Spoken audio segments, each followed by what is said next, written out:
technical difficulties this time, so it's good shit. Hello, everybody. Before we get started today, it's imperative that you guys like and subscribe this video. Share the fuck out of it. All that. Anything you guys do, any donation money, any shares, it really fucking helps us. So please do that. Without further ado, we might as well just fucking introduce the episode because holy goddamn shit. We just got done filming this. This might be the craziest episode that McAllister Hours has ever seen. Jacob the Freak, stuntman. I knew him like way back, like 6 years ago, and we were both just kind of comrades working at the Cinemark, the movie theater. And you know, it's really interesting because, you know, since then we've both had different career paths. We're both very successful, and what he does is fucking insane. This motherfucker steps on a tub of glass and just like dances in a tub of glass towards the end of this episode. So the thing I want to say is, if anybody is listening to this on Spotify or Google Podcasts or Apple or anything, I highly recommend you all go to YouTube and check this out, because this is definitely a podcast you want to be visually watching. Besides that, it was a great fucking time. It was a great time to catch up with Jacob the Freak. So without further ado, here's the episode. What's up? What's up? Jacob White. Hi. I am so excited that you're here. We were just talking about this before. We have not seen each other in 6 years. Yeah, because we used to work together at Cinemark. Yep. And we were friends. Like, I know we bonded because we were crushing over the same girl back then. Ah, that's right. Yeah. Lindsay. Yeah. Woo. Wonder what she's up to. I rarely stalk her Facebook. Let's do a Facebook search.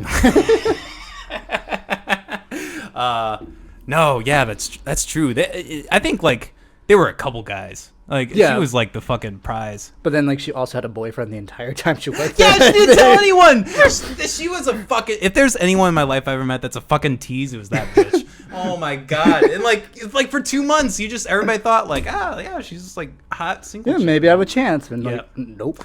I have a boyfriend. I never talk about him. But he's there. I just make him up when I want him to.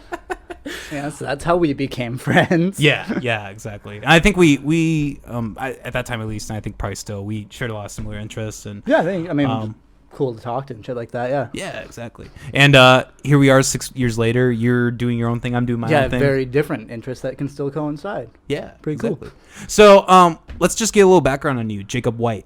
All right. What do you do? Oh, you mean like just purely like freak show shit, or like everything? Or like, yeah, whatever. Get into All it. right, so I've been a freak show performer for 2 years now, and that's when I trained and performed in New York City at the Coney Island Sideshow. Wow, really? Yeah. No way. Yeah, because people always like ask me like teach them shit and that, but like I learned from the professionals, because this is dangerous. Like some of the higher up stunts can legitimately kill you, like sword swallowing, which I haven't done yet. But like if you fuck up fire eating or fire breathing, that can really mess you up.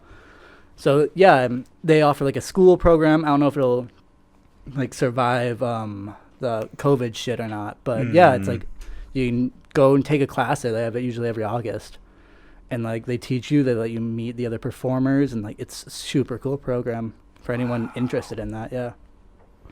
Damn. So how long were you in New York then? For that, just like a week. Okay, so like I guess how much have you traveled for this? Like where have you been? That's it really, and then I've performed Okay. some just around locally. Like Iowa City's the furthest I've gone locally, because I mean it's also a hard thing to push out of like, hey, I do this. Do you want me to do this for you? Yeah. Because like I can't just host my own event for it. I have to find someone to let me like open for them, or like like I've done something where I'll host, and like with like a music thing in between each band, I'll go on and say a little thing, do a little stunt, and then someone else goes out. So it's weird because like I can't really have anything that revolves around me, because it's hard for people to find that or even know what it is. Because like that's the weird thing is also like people just don't want to see it sometimes. Yeah, I can imagine. Well, and I mean, I was gonna pull up the Instagram, but you pretty much brought everything here, so we'll just do it live. But you do a lot of shit. Yeah, you do like a lot of really like I can imagine like you stick nails in your nose. Yeah, we were watching a video. You had a screwdriver and you were doing a screwdriver through your nose, and I was sitting here with my jaw dropped. No, if I forgot to charge it, but if I would have brought my power drill, so I can drill out the inside of my skull. Yeah. So that's called the human blockhead, and that's just the act of usually you hammer in a nail, and then like I've been like searching for more and more alternatives.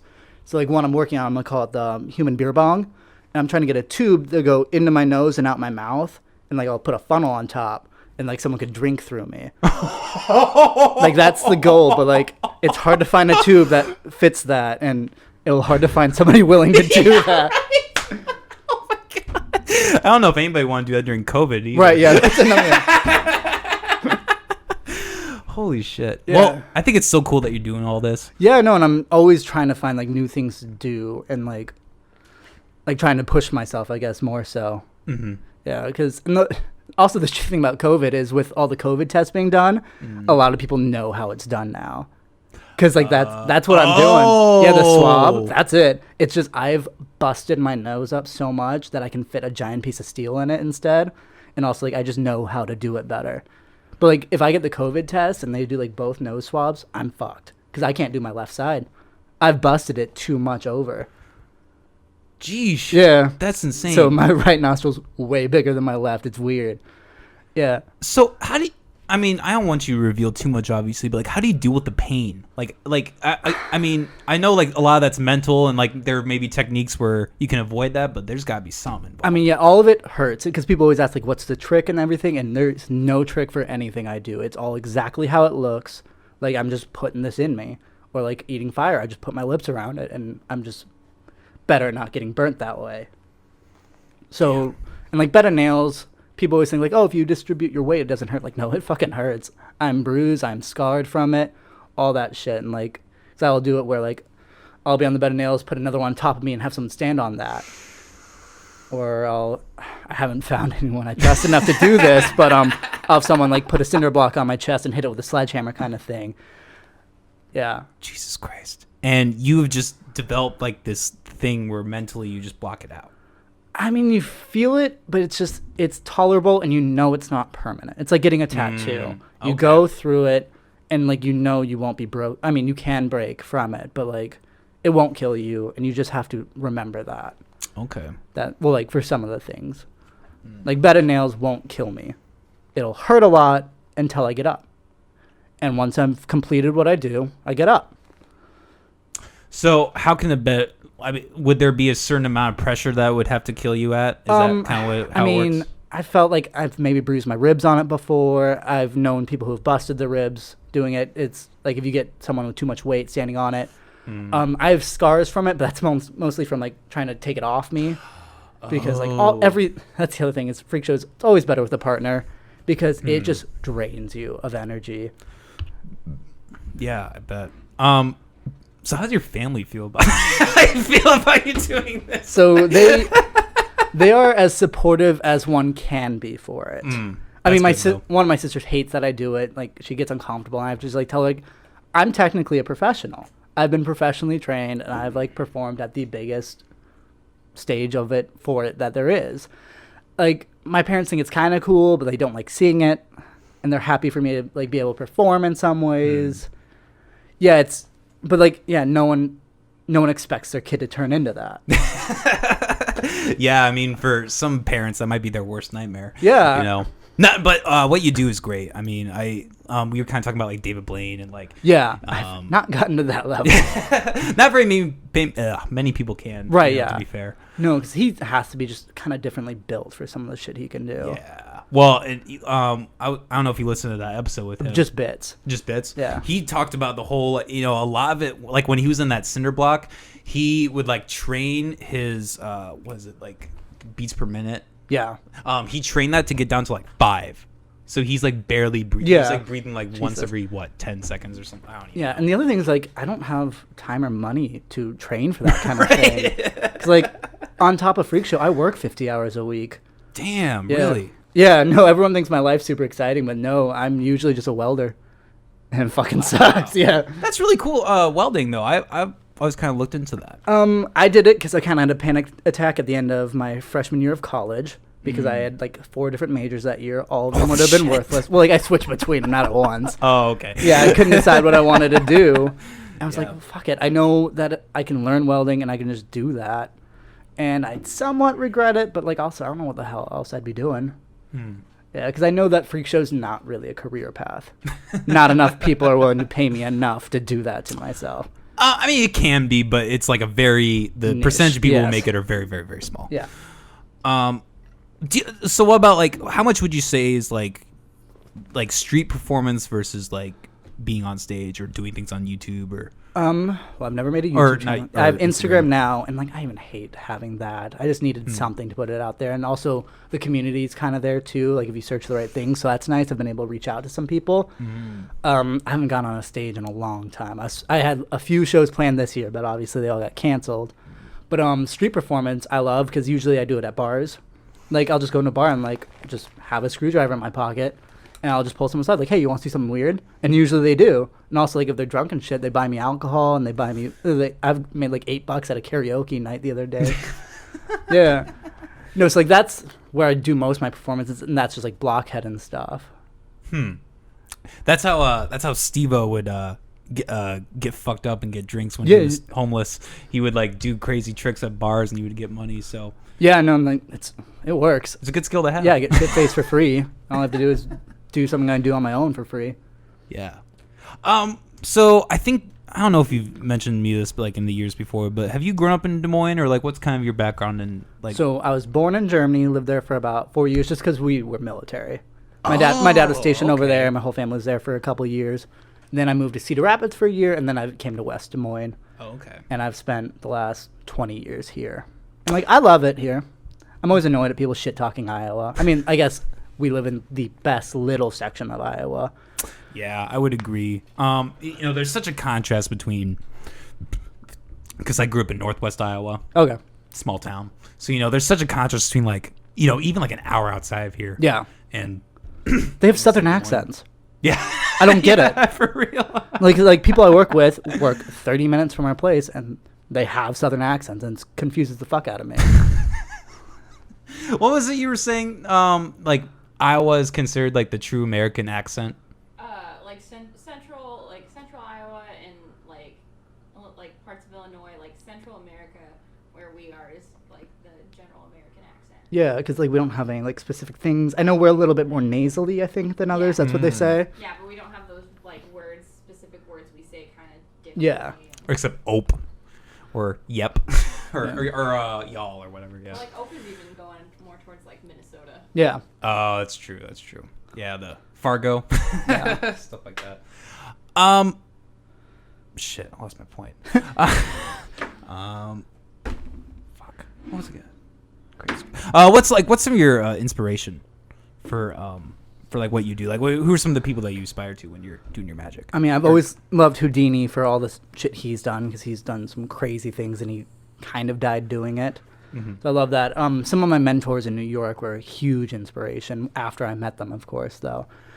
But like, other than that, I don't really know why I wanted to do this. Like, I've always loved the culture, even like the culture used to be super shitty because a lot of it was like kind of like slave labor type things. Where I mean, they would just find these fucked up people and like, hey, let's do this. Like, Oh God. yeah, no. imagine how that Oh, goes. like old school Coney Island was horrendous. I remember they told me about this thing called Shoot the Freak, and it was a little person running around, and it'd be like a ticket game or whatever. They hand you a paintball gun, and you just shoot at a little person. Oh my like, no, God. it was fucked. That's horrible. I know. Jesus Christ. Yeah. It's like the circus industry, Oh, like yeah. people don't remember, like, there's some really fucked up shit that goes on behind the Yeah, because like scenes of that. I've always tried to like look into that, and the only thing I do is I would refuse to work at like, I think it's like Zig-a-Zee or whatever it's called, or it's something dumb like that. But they're one of the only circuses that still have animals, and like that is fucked. Damn. Yeah, so I'd never do that, but like I've always wanted to like join a traveling sideshow. Interesting.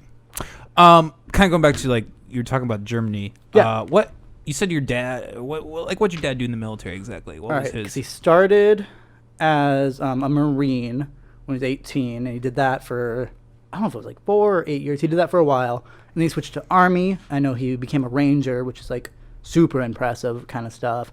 He was airborne for a while. He's been all over the world because the only thing in my memory is he went to Iraq for a year during one of it was Project Desert Storm or whatever it was called. Yeah, that sounds right. Yeah, and like he was leader of his group, super badass. It's weird, and then besides that, he's been a lifetime cop, then moved into detective type stuff. Yeah. So he's always been that kind of field. Yeah. I have a lot of family in the military. Mm-hmm. So I definitely appreciate anyone who does that. And, you know, to be able to, like, travel being in the military, too, that's a hell of a gig. Well, yeah, because, like, I mean, part of it was, like, as my mom, like, she just got to live in Germany for 4 years, and she loved it. And, like, she didn't have to work. I mean, we were pretty broke back then, too, because, like, all we had was military money.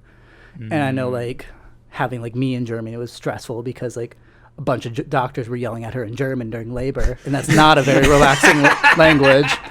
No, not Yeah, at all. so, like, a lot of my, like, baby paperwork is in German, so it's all weird, yeah. That's trippy, though. So, like, do you have dual citizenship? No, because we were citizens, and it sucks. I know. Also, I think if they had the option, my parents would have said no anyways, in case, like, I was like, oh, fuck you, I'm gonna go live in Germany. and they couldn't bring me away because I would have, like, yeah, I'd be a citizen. Damn. You'd be able to drink a lot younger. True, and probably a lot more. Yeah. Shit. What do you do? Magic? Like, do you do card tricks or anything like that? No, I've never even bothered with that. I remember one time at a bar, a magician saw me doing, like, one of my stunts, and he came over to me and talked. I was such a fucking asshole to him. Like, he talked to me about, like, my stunts. He's like, yeah, I do similar shit to that. And I didn't know. I felt so superior to magicians until that day. Like, I was the biggest dick to him. I feel bad. I don't remember his name. It was probably something the amazing or whatever. But yeah. No, I've never bothered with, like, card magic or stuff. Yeah, that's how I realized I had this weird sense of superiority because I shoved disgusting things into my disgusting skull. Yeah. That's funny. So quick tangent. When I was still with my ex-wife, she had a friend who was a traveling magician. Okay. And this guy, like, did not have his shit planned out. Yeah, I might have been a dick to him at a bar one day. Something like that. But yeah, it was a lot of just, like, you know, card tricks and just random shit. I remember, like, he would try to go on the street and he would be, like, begging people, like, you know, I'm doing all these cards, but, you know, I'm not trying to do it for free. Can you please? And, like, just Jesus. the way he asked for money, it was just so desperate. And this motherfucker was, like, planning on, like, traveling everywhere, like, every major city. I think he made, like, maybe 2 cities past us, and then they went back home. Ended up, you know, He that made couple it ended up, Omaha. yeah. So, well, something like that. Well, they were from Rapid, and they ended up making it to here in Des Moines. I think they might have made it Chicago. But yeah, no. Doing street magic. Yeah. Okay, you can go anywhere and do street magic. Right? Yeah. It was like this whole plan he had. You literally just have to buy a deck of cards, right? Yeah. Yeah. Right? Well, and, you know, trying to go to, like, places like New York, like, you're going to, like, you know, if, like, your end destination is New York, you're going to have spent all the money that you made along the way in New York. And, like, the trippy thing about New York is, like, someone like me, I'm not fucking special there. Nobody gives a shit, and it fucks with me. Because, like, again, like, I have that weird sense of superiority where I'm like, I'm weird, and you should know that. And, like, I fucking hate that about myself, but it's true. I've hammered it in alongside a nail. Yeah, you go there, nobody gives a fuck. Everyone's too busy, and they've seen too much shit. Yeah, exactly. No, you're a street magician, they'll just shove you out of the way. Yeah, there's, like, 5 other ones on the block. Right, yeah. You know? Like, anyone who's a subway performer, yeah, they don't give a fuck. Yeah. Dog dog world, and especially in that profession. Yeah, and, like, everyone's just sick of it over there. That's true. Well, I guess this is kind of an existential question, but like, what do you think about, like, everything kind of going to video with, like, the magic? Do you think that's, like, kind of a hindrance? I think it loses a lot. That's what I would think. Well, because, like, you look at oh god, who's the other big magician? The big emo one. Oh, there's David. Chris Angel. There we go. Yep, Chris like Angel. his shit's a lot of it's obviously just fake. Well, it's camera tricks, a lot of it, too. Well, like, also, like, I'm gonna rip this human body apart and put it on this other body, and they're gonna run around. Like, no, that's obviously not real. No one thinks that's real. That's not magic. Stop it. Yeah. Like, stuff like that. And, like, yeah, you can just fake it. You can fake anything on, like, if it's pre-recorded. So, like, I can't stand that. Like, if someone wants me to show something amazing, I want to see it. And, like, that's different with, like, these big stunts and, like, stuff like that. But even there, like, I don't remember who it was, made, like, the Statue of Liberty disappear. And, like, people could watch on tape, like, he didn't. It's green screen. Well, I mean, like, yeah, because otherwise, like, there was probably people in the Statue of Liberty at the time. They're like, oh, shit, am I just going to be standing in the air now? Like, no. Like, it's a lot of it's just not real. Yeah. I mean, nothing's real, but, like, yeah. Yeah, that's probably the tricky thing with like just also, information being readily available. Yeah. It's like we're not really in a time where like it's 1800s and you can make people like actually believe that. Well, yeah, then they burn you at the stake for being a witch. Yeah. That's true. Yeah, there's good middle ground there. It was really bad, and then like for this 50 years, it was just well, like gold. Jesus with his stuff, he got away with all of that. Well, I guess he didn't get away with it. They got him eventually. Speaking of Jesus, not to get anti-religious, but growing up in my northwest town, there was actually so this school would have like a Sunday, not like a Sunday school program, but they would have like religious figures like come through and like do like a specific thing in the morning. Okay. So it wouldn't like break the church and state law, but yeah, because they'd really hold that. Yeah, right, like they really gave a shit. But no, it was funny because this guy was like a Christian minister, but he also did magic. And I remember like these people, like because he was like a religious figure, they believed like his magic was real. Oh my god! Like I remember arguing with this chick. She was like, "No, it's real. What he does is real." I'm like, you were a fucking moron. Like, I mean, I can lay on like what 800 nails, and 3 of them took Jesus down. So. Yes. Shit. Stuff like that makes me hope religion's not real. No, I think you and I are in the same line. Well, like I like religion a lot. Like it's my favorite thing to study. But like all religions, and also Christian people who like scream "All lives matter," they don't like "All religions matter." They are not a fan of that phrase. Oh, I didn't even think about that one. Yeah.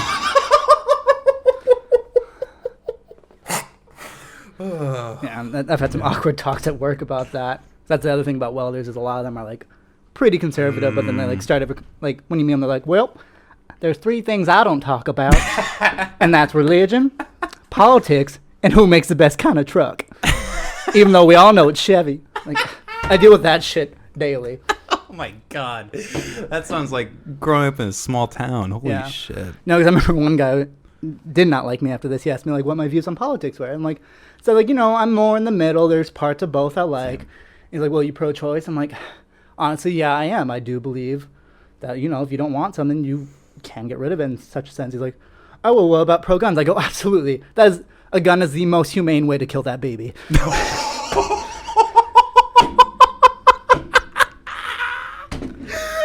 Yeah. Fuck, you should do some comedy with your... I have done. So I actually have done stand-up in New York also. Oh, really? Yeah. No way. I mean, open mic nights. Oh, but still. No, it's fun, and some people laugh.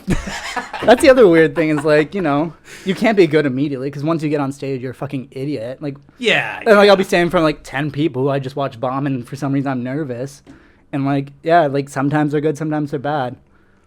New York is possibly one of the roughest cities to do stand-up comedy in, too, from what I've heard. Like, they do not take shit. The other thing is there's so many small little hole-in-the-wall open mic nights that they don't give a shit. Yeah, because I did, like, a few open mic nights in Manhattan. It was super fun.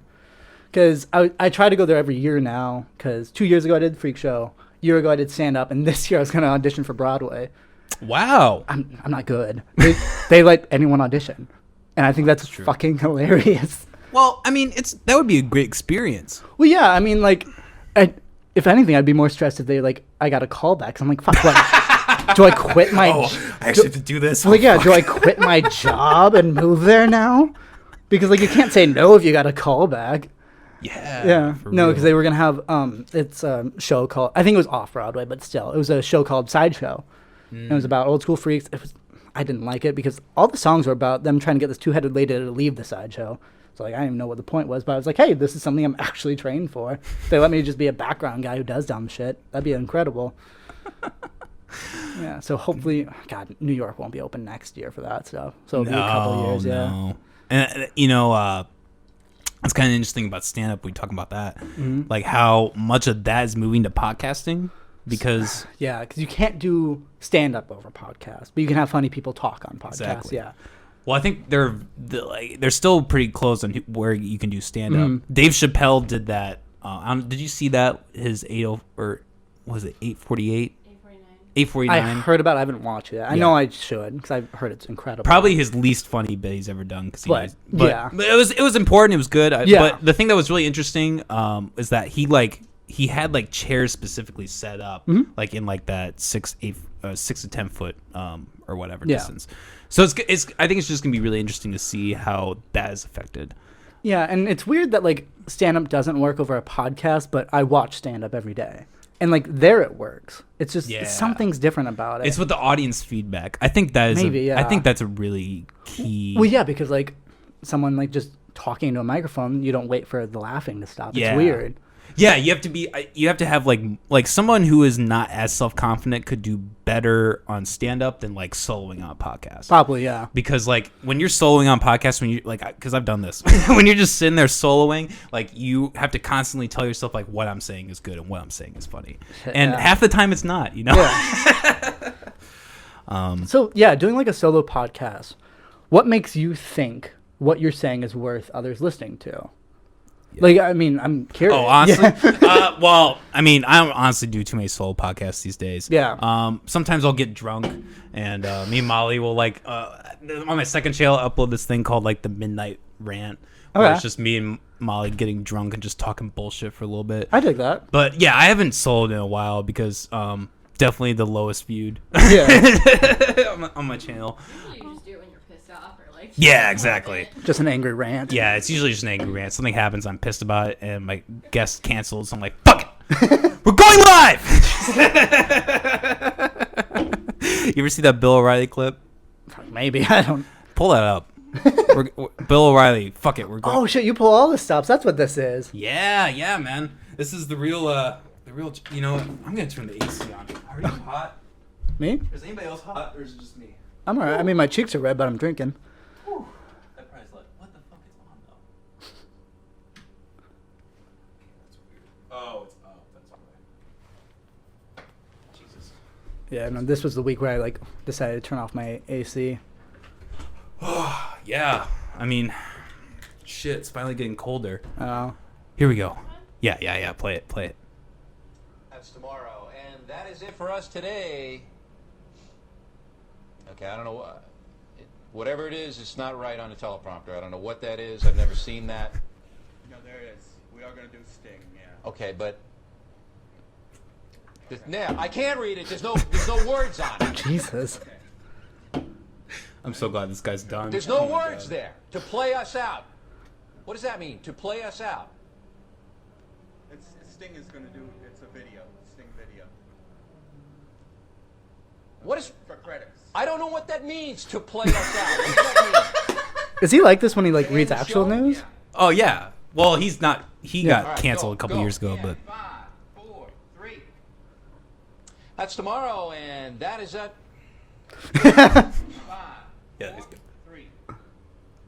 That's tomorrow, and that is it for us today. And we will leave you with a. I can't do it. We'll do it live. Okay. We'll do it live. Fuck it. We'll do it live. I'll write it, and we'll do it live. Fucking thing sucks. 5, 4, 3. That's tomorrow, and that is it for us today. I'm Bill O'Reilly. Thanks again for watching. We'll leave you with Sting and a cut off his new album. Take it away. Was Sting watching all that happen too? Probably.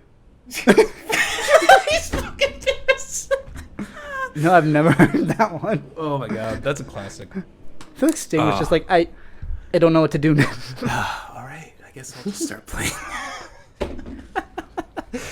God, fucking Bill O'Reilly, man. I'm so glad that guy's done. I don't know like those people, like the big old news people. I've never like learned about them. You're not missing out. I know like Anderson Cooper's one of them. Dude, that's all I know. That guy's weird. He has so much fucking like prosthetic shit going on there. Yeah. Like his whole face is fake. That guy's plastic surgery for sure. I guarantee. Look it up. I could be. I don't want to promote any incorrect facts, but He's just like, isn't he like oddly buff or something like that too? oh, I'm sure he puts just like way too much effort into. Yeah, that guy. You gotta do plastic surgery. He looks like he has his cheek. I mean, he he got looks- some cheek lips for He sure. looks like a Ken doll, yeah. plastic surgery. Huh? Nothing comes up. It's a conspiracy. Oh, I guess he doesn't. He's just handsome. Okay, never mind. Anderson Cooper, he just got the good genes. Good job. He was made for TV. You heard it from here first. We made up a rumor and like, fuck, what's the word? No, you know, and that's the good thing. You know, talking kind of about technology and how it's kind of ruining magic. That is one of the good things I think for like news. Like I think the online is a better venue for. It's also super dangerous. Yeah, true. Because they're just shitting out information. Mm-hmm. Yeah, that's true. Like anything that happens, I want to wait a few days to respond to it because Yeah. everyone's so angry immediately. And I don't know. I don't know what happened. I don't know what's actually going on because also you see 3 different sites say 3 different things. Yep. It's crazy.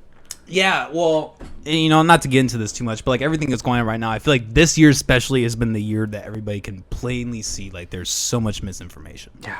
Like it's all over the fucking place. I like, don't know what to believe for like the big stuff. I honestly don't.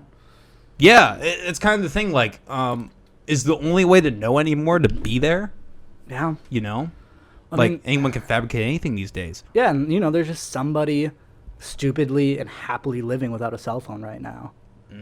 Like someone just doesn't know anything and they're just fucking happy and everyone else would call them an idiot. But like Yeah, I have always aspired to do that. I can't. I had a phone, or no, I didn't have a phone like 2 years ago. Wow. For like 3 months, and it was like the happiest 3 months of my life. People could not get a hold of me; they were pissed, and I was like, I don't care, I'm chilling. So like I mean I'm on my phone all the time and I hate it, but like I don't know what else to do. Read a book.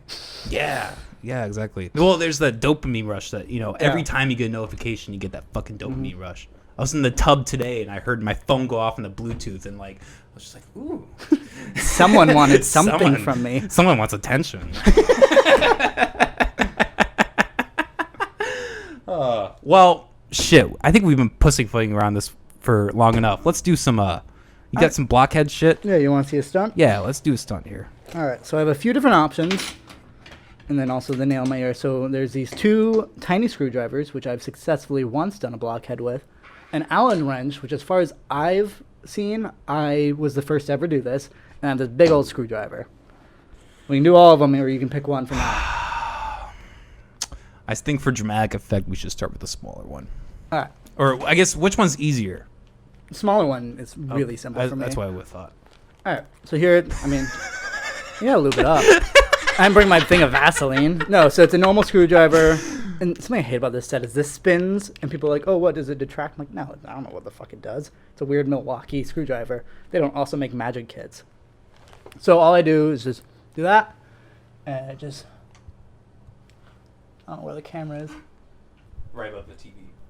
Slide right in. There's that. Simple enough. So what I'm also been trying to do, see, I'll put this one in. Oh, no. And if I can find the right spot.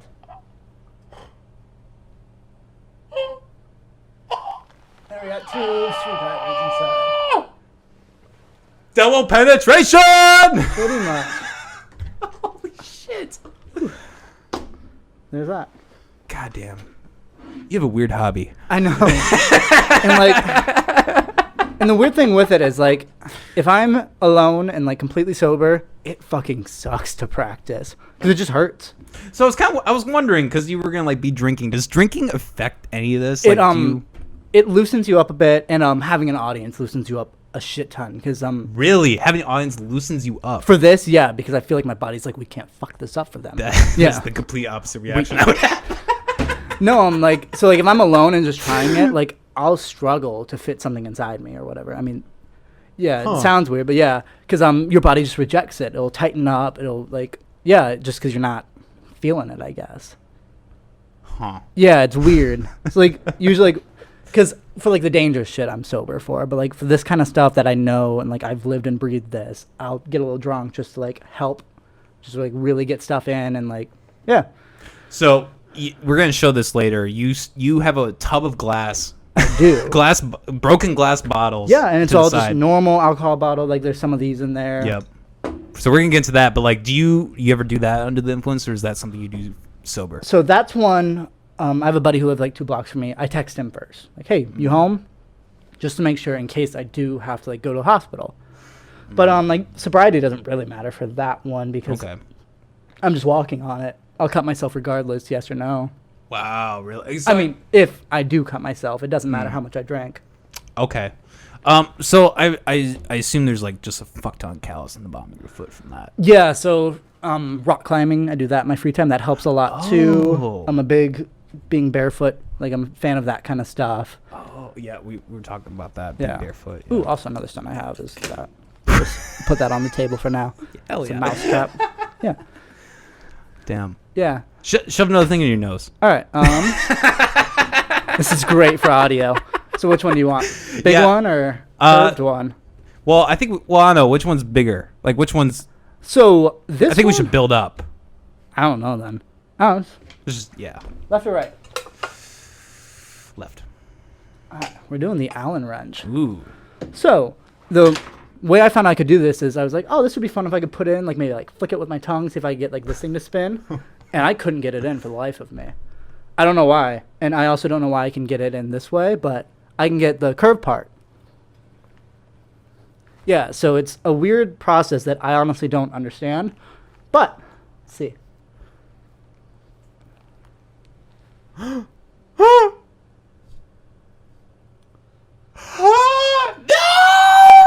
Yeah. So there that is. If anybody's listening to this, go on YouTube and watch this shit. You were missing out if you were just getting the audio. Oh my god, dude. Yeah. Jesus There's Christ. that. Yeah, and like it doesn't. That one didn't like hurt me, but it's very uncomfortable. Like my eye waters a little Yeah, bit just I from noticed that. Yeah. So what I'm doing is I am touching a part of my body that you've never felt. You've never felt anything touch the inside. Like, you know what I mean? Yeah. Yeah, it's like I do this also with a power drill. I should have brought it, but I forgot to do it. And like it like scratches me up sometimes or whatever because it's a spinning power drill inside of me. And like when I scratch it, it's a completely new sensation.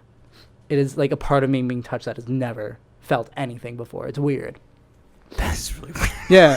Do you have an idea of like what kind of part maybe? I mean, don't like know. you can like trace it back a little bit, like you know, like how like the pain kind of like creates like a little like tree of Ooh, nerves or okay. whatever. So like it's like that. But I don't know if this is true or not. But also I noticed that this tooth is slightly lower than this tooth, and my theory is that I've like shoved it down by foreign objects. Because when I was first doing this, I could feel my palate readjust, like the roof of your mouth. It would like I could feel it bend when I put a nail inside because it was readjusting to something it's never felt before. And that was before like I've like really. Oh yeah, I guess this is also another thing I can put. Yeah. I that is a really cool. I don't have earrings myself, but I think Yeah. that's No, a I've cool just one. the one normal piercing that I've never taken out. I love when people like compliment my earrings. I'm like, thanks, I got it from Home Depot. Yeah. That's all So you need. I don't know which one's actually bigger. Screwdriver's a little longer. Nail's I a think little the nail's thicker. a little thicker. Yeah. Yeah. Yeah, because also the always way I can tell is I have this nail tattoo that matches up. So this might sound kind of weird, but like, what is the like thickest, like girthiest thing you put in your nose? Well, I mean, this I guess because like what is that? Like Yeah. a half inch? I don't understand how it works. It's like a like, half inch. Yeah, like I don't know where it goes. Just down. You don't even understand. No, like because God, the first time I did this, I was like, "What the fuck is happening?" And I just kept going. It was super confusing. Yeah. No, so like, yeah, this is the longest I've ever done. Because the power drill extension I bought is way too long. I call it the lobotomy, but like it's like this long. So like obviously I can't get in that far, but the issue is when you like turn it on, it like shakes because it's so long. It's like kind of just like bouncing around a little bit, so like I can't aim properly. So girthiest, I guess this I've gotten like more of a grappling hook inside than I would have expected, but it's not a lot. Yeah, because and then one time for Christmas I strung Christmas lights through my nose out my mouth, and like was pulling that. And they weren't like the normal Christmas tree Christmas lights. They were obviously a lot smaller than that, but Yeah, still, yeah. yeah. But that would be like one of the smallest things I've gotten through me, but it took forever. And that's something like I can't do on stage because it'd be like, all right, I'm gonna need like 30 minutes of standing here. I'm gonna gag a bunch, and you just wait, because like you get it through, and because it's just Christmas lights, like you have to like kind of torque it how you think it should go, but you miss, and like it just starts going down your throat. You accidentally swallow, and like tugs an inch of it down, because like you're just trying to find the right hole. So how do you not like throw up doing that? I haven't yet. Really? Wow. No, like, have you ever like done the thing as a kid? I remember doing this. I don't know if it was a normal thing, but like you eat spaghetti, you like swallow it, but then you like can like pull on it. No, See, I never did that. no. I don't know if that was a thing people did. I remember doing that. Maybe Yeah. think you. No. Yeah. Stepping stones to your future Yeah, I career. don't know. Like when people like suck mad dick, where does the fuck does that go? You know, I mean, people have sucked a dick a lot bigger than this. Yeah, I mean, it's not up their nose, but it's still down their throat. There's this subreddit where There's a lot of subreddits there's a about lot. that. There's one where they have like X-ray porno. It'll like Oh, God. it'll show like how far up the dick actually goes up the chick. So that's not even like sexy. That's just science. Yeah, it's like it's going to their stomach, and you're like, I'm never watching porn again. Like, does that ruin it or does that make it better? I don't know. It might like deter me for a couple hours, and then And then I get bored. one of you know Riley Reid, right? Yeah, I know the name. So Yeah. like, I don't actually know porn stars. Okay. Really. 'Cause That's she a is good- one, that's a right? good Yeah, thing. yeah. Well, like, I've heard of like the big ones. Like I know her name and like Alexis Texas and Yeah. fuck, who's the other one who's like really mad at the porn industry now? I don't remember. She's one of the more famous. Lana Rhodes. Lana Rhodes? Don't know her. No, she's like dating like Logan Paul's friend. I don't know. Anyways, I obviously know way more about this than I should. No, God, I remember growing up. I was always, I don't know if I did this because I thought it was better than people, but I was always like a hipster of porn. Like I'd watch the things that like I never used like Pornhub or Xvideo. Like I never used the normal. No, I used like the dumbest fucking. You went to porn- 4chan or No, I don't even know how the fuck I found these. But like I remember my favorite porn site when I was younger was Mobile Boner. I've never heard of that. No, no one has. I don't know why I used it. And like, oh God, I still don't feel good about this. The other one was like called like Motherless, and like the tagline was like, "It's okay, she's not watching." I don't know like why I used those, but I did. I don't know if I was too good for the normal Red Tube and Pornhub. Yeah. Yeah.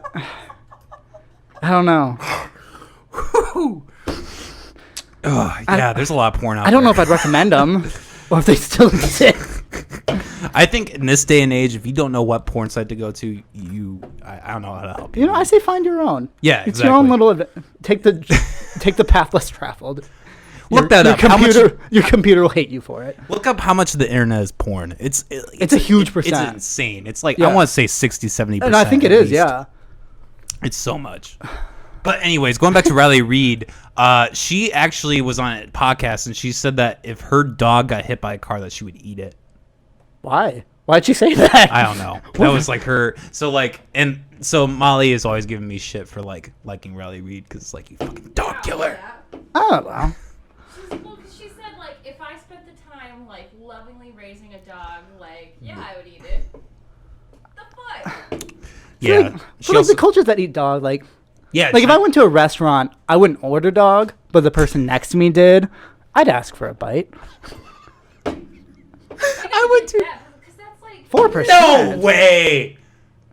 No. There's no way it's 4%. That's the government fucking meddling and shit or something. There's no fucking way it's that low. No, because I thought it was like 70%. That's what I heard at one point. I watched a documentary. I heard 100% that perspective. Pornhub got more views than YouTube, Facebook, and Twitter combined. Really? A day. See, I did not add to that.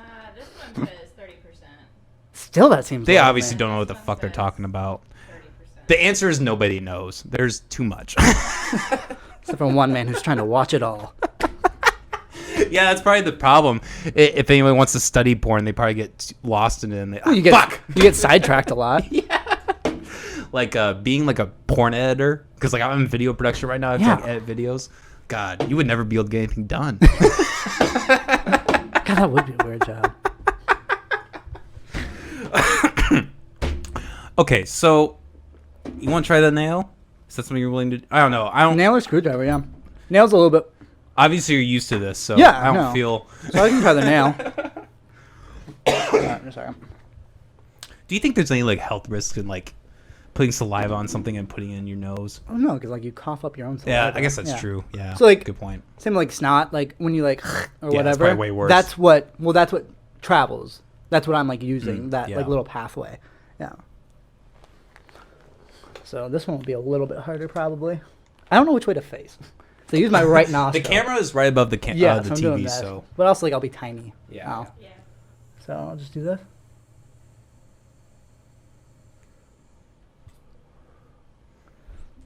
There we go. So that one hurts a bit more. Yeah. damn. So let's look. That's like How probably, deep it goes? Yeah, that's probably like 3.5 It inches. goes about to your earlobe, yeah. Damn. Yeah, so like here, like now my eye's really watering because this one really readjusts me. Yeah, and like this one hurts, but I'm fine with it. I'm used to it, and it fades. I am out of beer though. You know, we're kind of at the 45-minute mark, so let's just take a little quick break here. Sure. I need to use the restroom. And, Sounds good. yeah, we'll come right back. Cool. All right. We're back.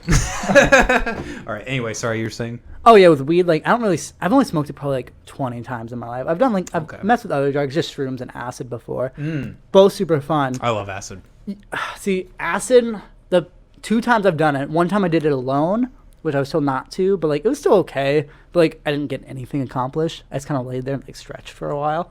Like that was it. It was just one tab?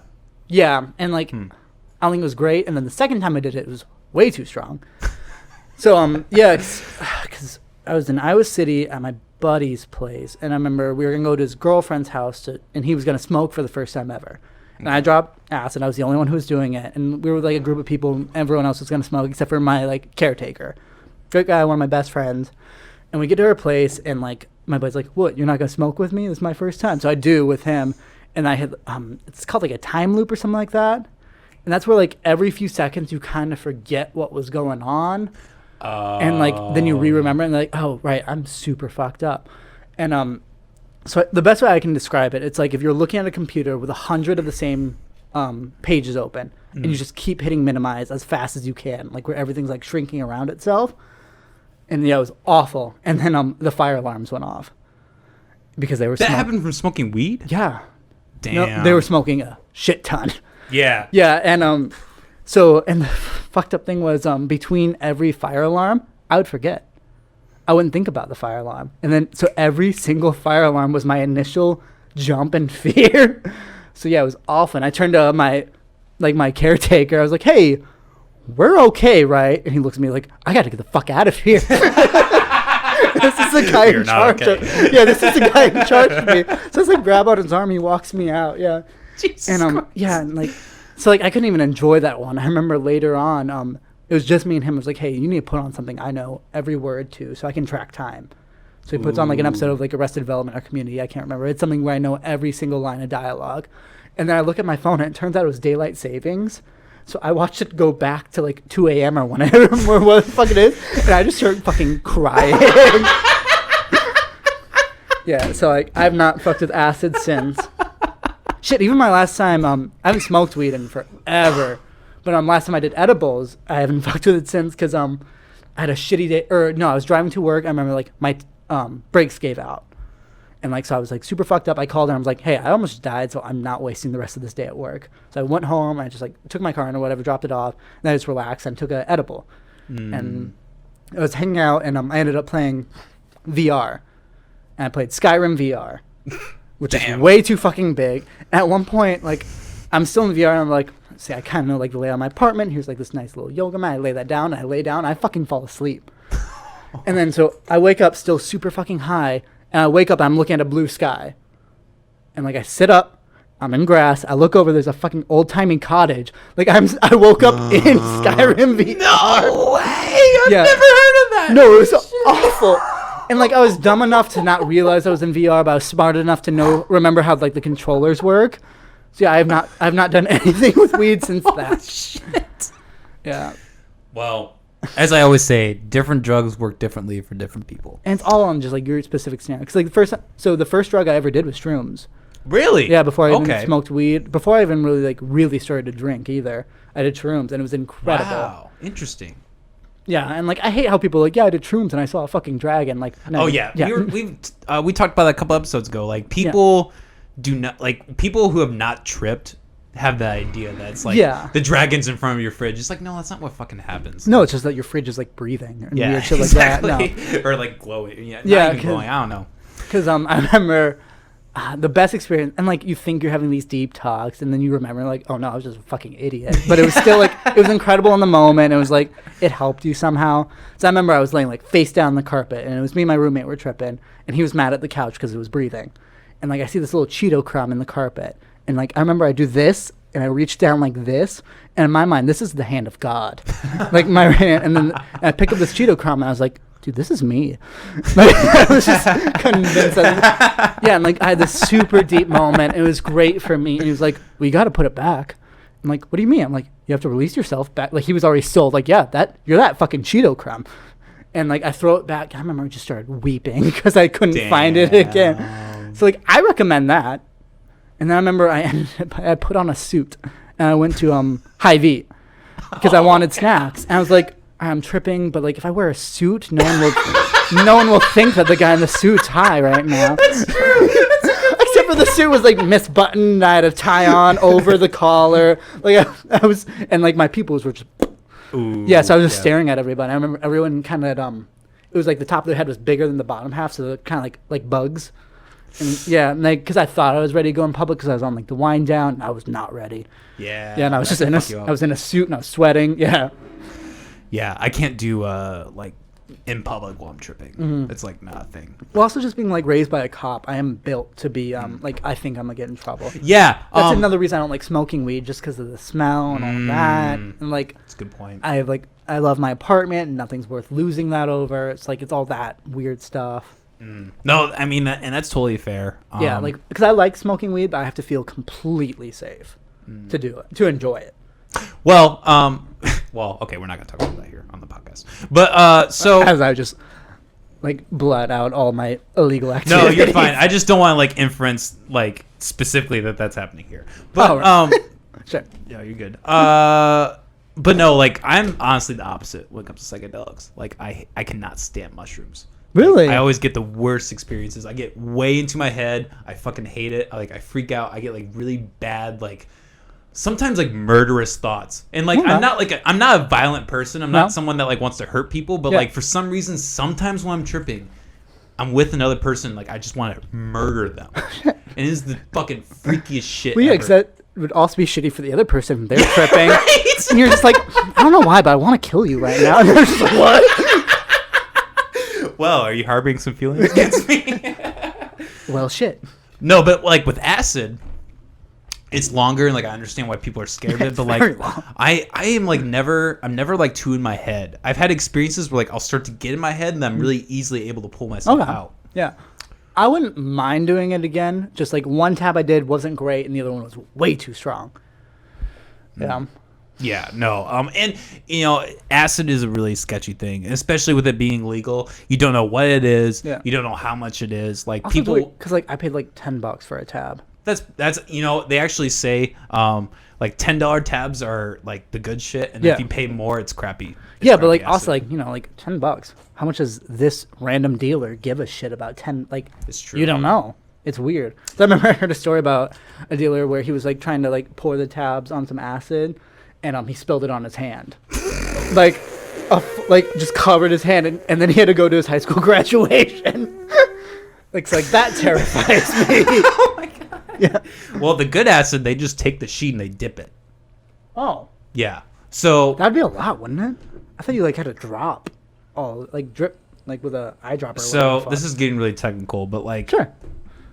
Like a regular tab of LSD is like 100 micrograms. Sure. And then like, so when I was in South Dakota, we got a sheet of acid for like $150, which is like a cheap as fuck, $1.50 a tab, and it was 250 to 300 micrograms.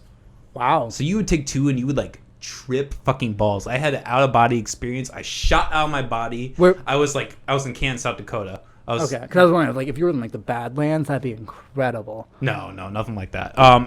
Like, so Canton, South Dakota is like, I'm trying to think of my directions. Like northeast. We're like east part of South Dakota, but so not Badlands. But no, like I had like an out of body experience. Like I shot like 20, 25 feet above my body and like saw the entire town. And do you think that's real? No. No? Okay. I think it's just my mental perception. You wanted to think that. Okay. Yep. Because like, so not to get too existential, but I am an atheist. sure. So I just think like and there are a lot of people who take psychedelics and like that leads them to religious experiences. Mm-hmm. But my whole thing is like I don't think we understand consciousness enough to just say that like that was a religious experience. I think that there's something scientific to it. Well, also, like you're melting your fucking brain Exactly. in the moment. Exactly. And your brain's exactly. desperately trying to make a sense of it, which is a lot of why religion was created, was because Mm-hmm. people wanted to make sense of existence. Exactly. Well, and, a lot. I was hearing this the other day, like the burning bush of Moses. People have actually. They thought it was weed. Yeah. Well, Yeah. DMT specifically. Oh, That's shit, What, that's what I okay. heard. I've heard that. That would make more sense. Why I was like, that fucking bush is talking to me. Shit, I don't remember what the burning bush. I don't remember what the burning bush wanted him to do. Like, just step closer. He's like, "You won't It burn gave your-" him it was God. It gave that him was the Ten Commandments. Yep.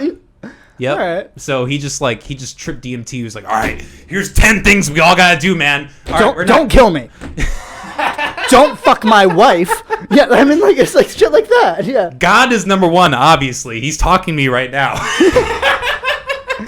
Well, because if that was DMT, he was like, I'm God. They don't know that, but I'm God. That's fine.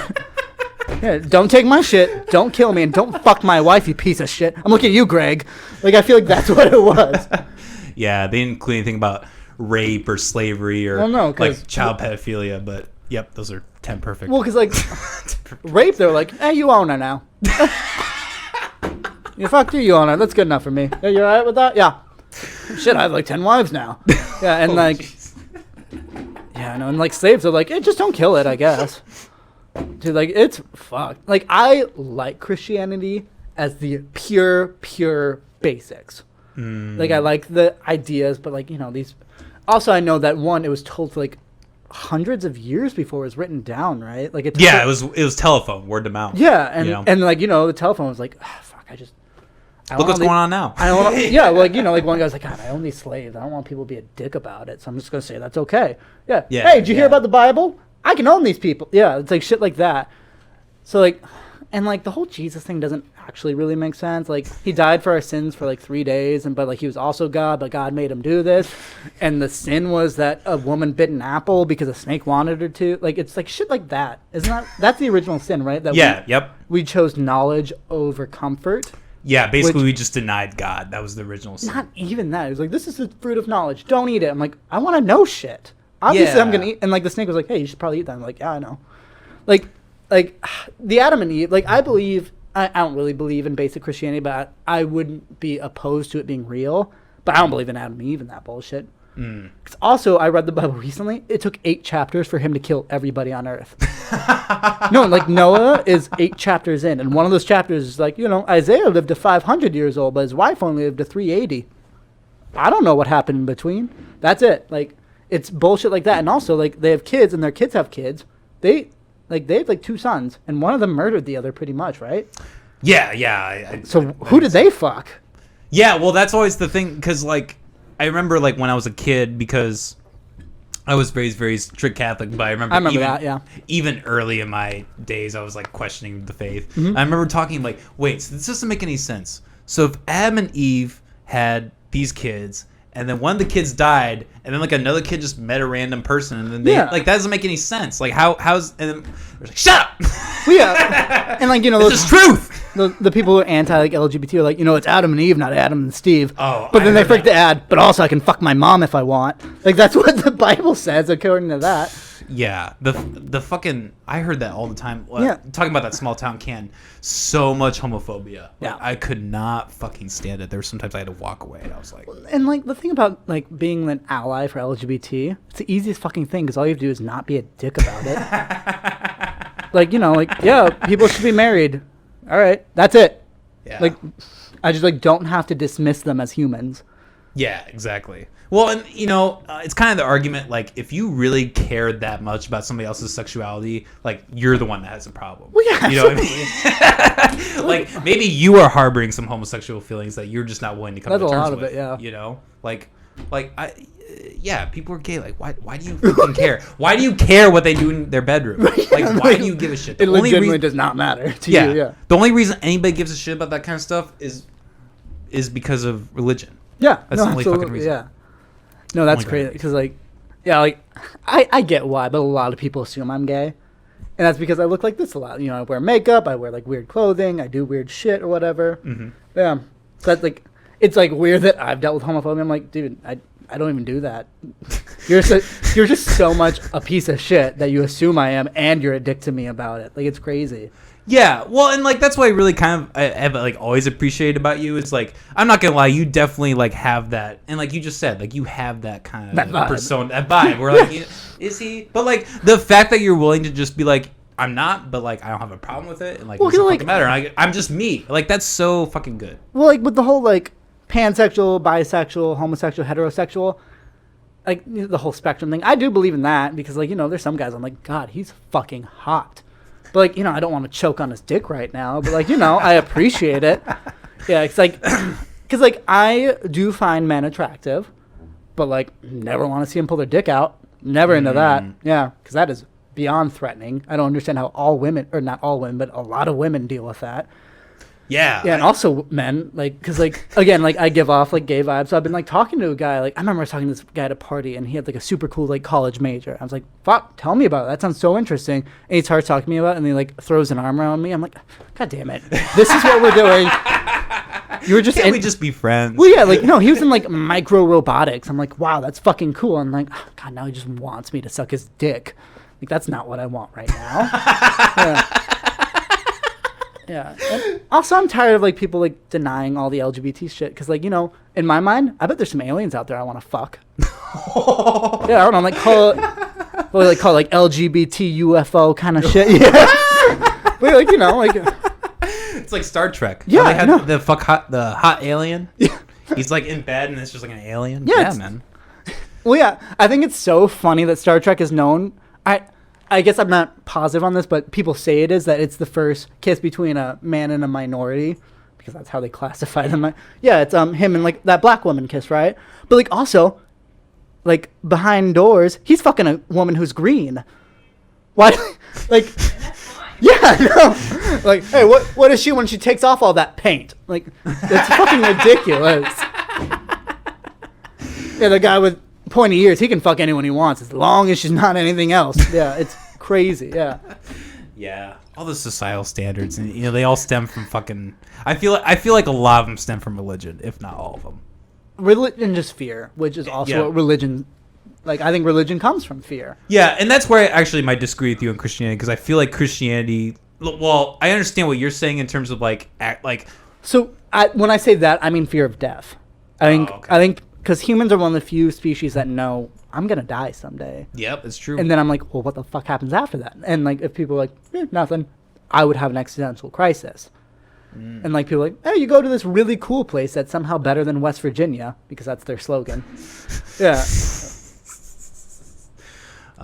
No, I mean, yeah, it's all really interesting, all that kind of stuff. You can Yeah. talk about that for hours. Yeah. Like, I love, like, so, like, I've studied, not all religions, because there's a ridiculous amount, but, like, I've tried to study most of the main ones. The only one I haven't really gotten into is Hindu. Like, I like the idea of reincarnation, or the God, I might be mistaken, too, but I think the Mormon one is, like, you get your own planet or something like that, and you're, like, God of That's that. isn't that the? Oh yeah, no, you're right. Yeah, I think Mormons. that's Mormon, but they Not say, that you get your own planet. I think it's like a separate planet. Like heaven is like a separate planet. Why don't you look that up, Molly? yeah, What the Mormon and the planet thing? Because I've heard that. because, like, of all the, like, religious texts I've read, Mormonism is the one I can't get through, because, like, you don't like this. It's pretty ridiculous. Well, like, from what yeah, I've you know, heard. these two, like, little cute guys in their short sleeve button-ups knocked on my door, and they were super polite. They helped me move. Oh really? Yeah, they're like, hey, what are you doing? I'm like, I'm just moving because I'm going to the bar. I'm like, oh, can we help? I'm like, sure, I won't join your cult, but yeah. But, like, Elder, whatever the fuck his name was, gave me his book. And I, like, was, because I try to read all religious Was that texts. the guy that we worked with? No, not him. He was cool. Yeah, But, like, he, also- he was probably the coolest Mormon I've Yeah. ever met. And when I said, like, yeah. No, I don't remember his fucking name, but yeah, I liked him. Yeah. But no, it was just some random guy knocked on my door. He was nice and all, and like he gives me his book, and then I'm like flipping through it, and like 3 pages in, I see white Jesus with a bunch of Native Americans. I'm like, no, this absolutely didn't happen. Yeah. All right. Yeah, you're a lot nicer to those people than I am. Yeah, Mormons believe they will receive their own planet when they die, Well, that's the popular notion. becoming like God. God, that'd be a horrible God. It's a popular way to. Oh, okay, but Yeah. but the cartoonish image of people receiving their own planets is not how they see it. That's kind of the fundamental problem. Basically. What? It is and it isn't, basically. Yeah, that's kind of the fundamental problem, though. Is like trying, like, I understand the whole, like, you know, things are religious and like there's their own meaning to it, but like, how do you explain that? Yeah. You know? I mean, no, because it's ridiculous. Also, John Smith or whatever his name, he was a huxler by far. Because he was like, I can read these little things. That's his name, right? John Smith? I I think. should look that up. Yeah. I'm not familiar with this. Well, he was like, The seeing stones, or yeah, the golden tablets. He's like, Yeah. I can read them, and only I know where they're buried. And then the second time he read them, he's like, oh, these are a little different than last time. Yeah, fuck off. If anybody says shit like that, I'm like, no, I don't buy it. There's too much room for. I think it's, yeah, Joseph Smith. Joseph Smith, Oh, not John Smith. yep. Yeah. Joseph Smith. Yep. Yeah, and like the crazy thing, like when I said all religions matter to this one guy, it's because he was like, you know, Jesus Christ will come back. I'm like, yeah, maybe, and then I'll know. But you know, like I also, and like if you ever say the word Muhammad, they're like face gets angry. Yep. I'm like, Muhammad, like he was, I'm sure he said some dumb shit or whatever, because all of them do, because it's not a direct translation. But like he said, like if you pick out a single passage from the Torah, the Quran, and the Bible, that you wouldn't know where it came from. Because usually it's just like, hey, don't be a dick. Yeah. Well, that's kind of the thing about the Jews. It's like they're like, you know, we're pretty much cool with anything. Just don't be a dick. Yeah. You know? I always think it's fine the word Jews. 'Cause, like, you say it just with a little bit of edge, it sounds like you're a horrible person. Yeah, right? Like, Right. yeah. That's like, I always love the idea of, I had a bit where it was like, you know, on Easter, like, you know, they talk about Jesus Christ. I'm like, if they're like, you know, this is the crucifixion of Jesus Christ. Like, just the different ways you can say his name. It means something completely different. Yeah. People just lose their fucking shit. Yeah, you know, over it. well, it'd be like, you know, there's Muslims, there's Christians, there's Jews. Like, if you just say it the wrong way, it's instantly, was it xenophobic? Is that? Yeah, I think that's yeah. like the people who are against Jews, which I never understood that. Why do people hate them? Well, it actually ties into the Christianity because like They killed Jesus, even though Jesus was a Jew. They killed Jesus, and then Jesus said the Jews specifically were the chosen ones. Yeah, So which people get all butthurt about God, that. I'm gonna be completely wrong about this, but I feel like your listeners wouldn't fact check me. But didn't they not do the thing they're supposed to do to get the land that they said was promised or something like that? It's a really deep cut. Yeah, Why don't you look at? that'd be a really. That'd be really hard. Yeah, I don't know how to exactly look that up, but like the promised people in the promised land, I thought they didn't. Try like Jewish promised land or something, like Jews promised land or something like that. Yeah, I might be completely wrong about this. Luckily, no one I know that's Jewish would hate me. Only for an this. American would type Yeah. that into Google. The land of milk and honey. Huh. So there's just a lot of cows and bees. I don't know. Oh wait, isn't that the whole thing with like the Muslims? Isn't that the They're Christian- fighting over it. Yeah, the Christians Yeah. and the Muslims are fighting over it. Is it? It's the Jews and the Muslims. Yeah. Oh, Jews and the Muslims. That's like Okay. Jerusalem and all that. Yeah. Was promised and subsequently Yes, given by God. Israel and Palestine. God, what did they have to do to earn it though? 50 shillings. No.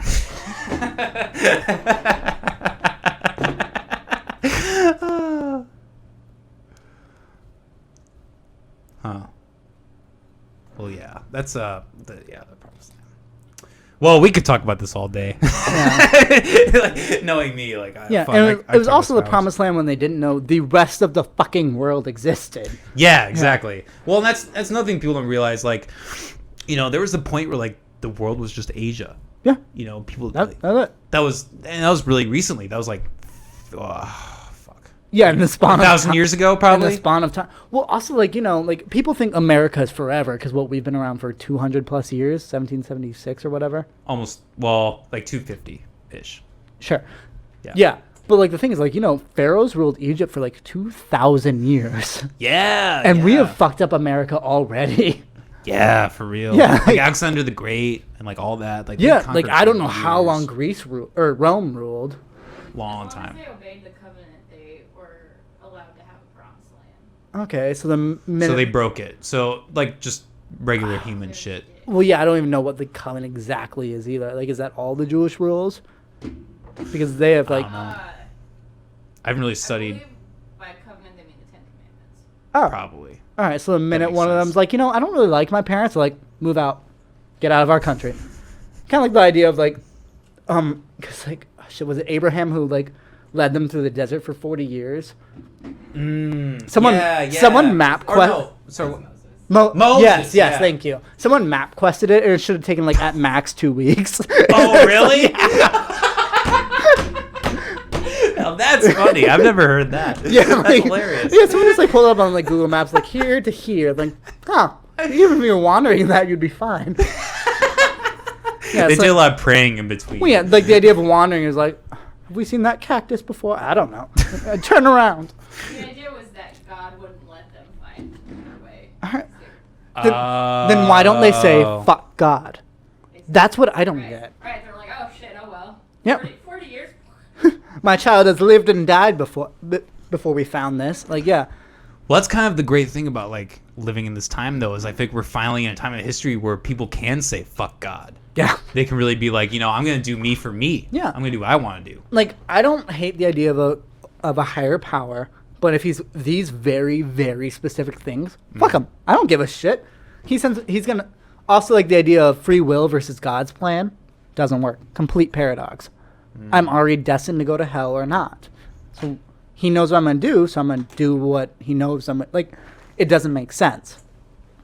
That's an interesting way to look at it. Well, yeah, because they say like it's all God's plan, but also the But it's church also says free will. Yeah. Yeah, and that's like kind of my thing with Christianity is like that religion specifically. There are so many things that just clash that just don't make sense. No. And instead of, and it'd be one thing if like people were actually willing to like have an answer, like try to talk about it, but like the fact that people just block it off and they're like, no, we don't want to talk about this. Yeah. No. Anyone who's not open to a conversation, I have no time for. Exactly.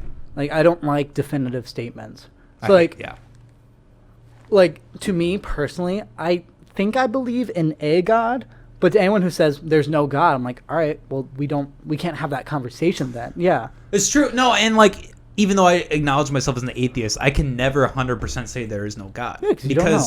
To be atheist, you have to be scientific and you have to acknowledge that You can't anything's prove possible. you can't prove that there's not. Yeah. So like you would say I don't believe in a God. Yeah. Yeah. And But like, I cannot, like, nobody's been able to disprove God. yeah. And I totally acknowledge that. But at the same time, nobody's been able to prove God. Right. Yeah. So, no, absolutely. In my opinion, the science leans more towards the non-God. So you That's just think me. death is just Yep. nothing? Mm-hmm. I'm okay with that. I am too. Well, I'm like, if I wasn't, it's not like it would change. Yeah. I think it's extremely freeing. Well, yeah, because death is rather complete knowledge or complete peace, and I'm okay with either. Now I've never heard that before. Complete knowledge of complete peace. Yeah, like either one would be completely justified after what some people go through. Damn.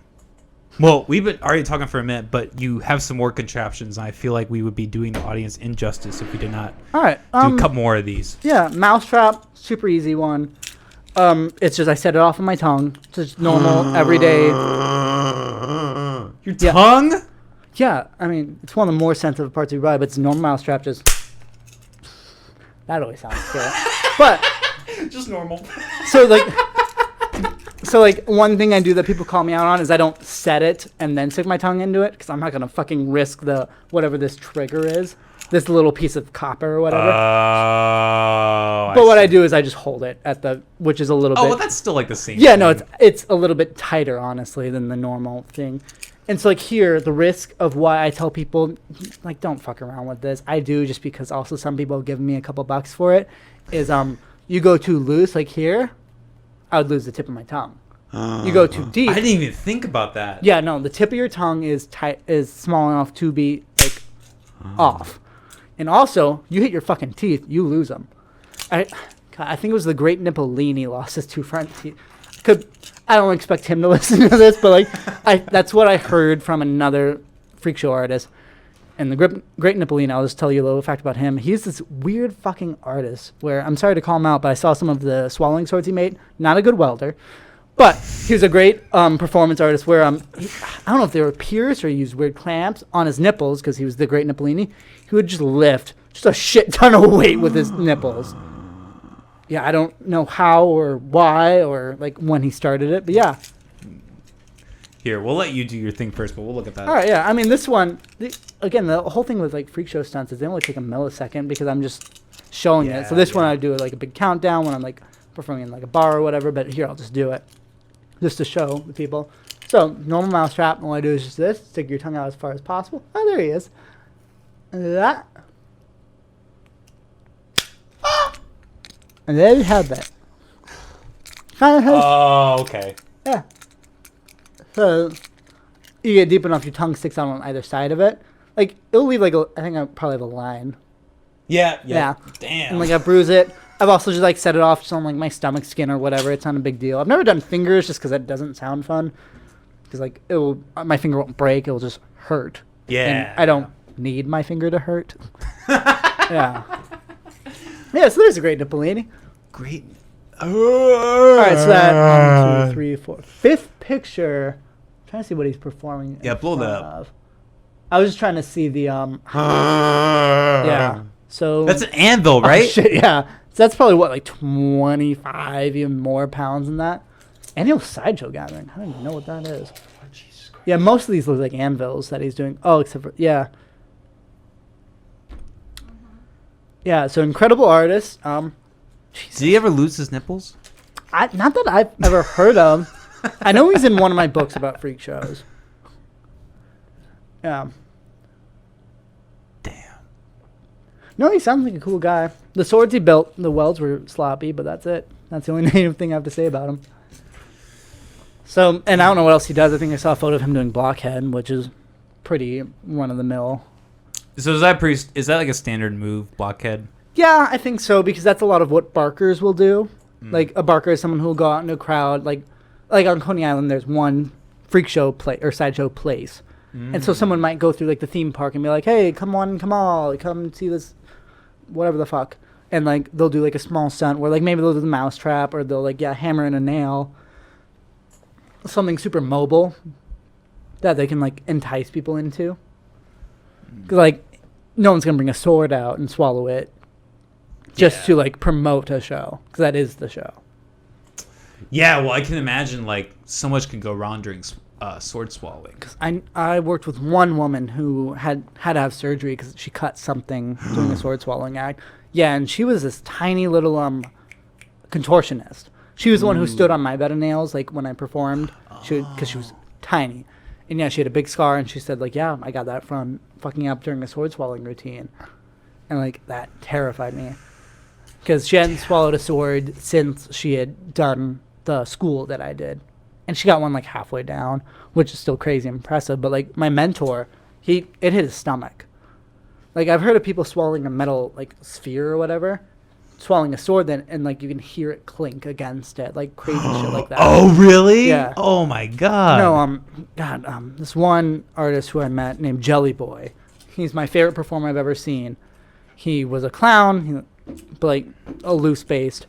But when I saw him, he swallowed 3 swords. One standard, one where it was like kind of like curvy like a snake, and he put it in, and it would bounce its way down until it was down. And then the third sword he swallowed was a fucking flamethrower. He'd swallow it, bend over, and just shoot fire out of his mouth. Yeah, by far my favorite performer I've ever seen. Jesus Christ. Yeah, and I know he does some traveling acts. Jelly Boy, look him up, I guess. How many of those people that go to those shows do you think are going just to just to see an accident? So, anyone I've performed with, they are begging for blood. It's like, that's why like I say me and magicians are very different. I think the closer aspect to a freak show performer is a stripper. They want your body to please them. They want to like see what they want to see, even if it's not what you want. Like, it is a weird aspect for someone like when I glass walk, they want me to fall to my knees and like break, like they want me to get hurt. They honestly do. Like, what's better to see, someone put a fire out with their mouth or someone to catch fire? Yeah, like it's a weird middle ground where like people don't want me to completely succeed, and I am proving that my body is better than their aspects. Wow. Yeah. So you're like, it's like inspiring in a way. I can imagine that being like something that like No, really, like something that like like promotes you to keep doing it. Well, that's why anyone who I care about doesn't love that I do this, because they don't want to see me injured. Because what I'm doing is breaking my body to the edge it can take, and that's what I love about it. I love the idea of pushing my body to the extremities. Like, I don't know, that's like always been my fascination. That's why I like tattoos. I've always wanted to do like the weird suspension acts where they put hooks in you and pull you up by your skin. Just can't find anyone who can do that. Yeah, and like I love Freak Show because of that. So, I don't. Obviously, you can't reveal too much, but like, have you gotten into like the science of all that? Like, yeah, they taught me that. They taught me how you do it. Okay. So like swallowing swords, like there's like little there's things in your body where it wants to reject it. And you have to like kind of train yourself to be like, hey, we're doing this. Yeah, that's the gag reflex. Yeah, I mean, like the nose, like it's fine up to a point, and then it hurts for like about an inch, and then it's fine after that. And it's just your body accepting we're doing this. Yeah, because sometimes when I perform, it like I start to go in, and then it pops in, and like it freaks me out because my body's like, yep, we're okay. This is fine. You want to do this, and that's what like sword swallowing is.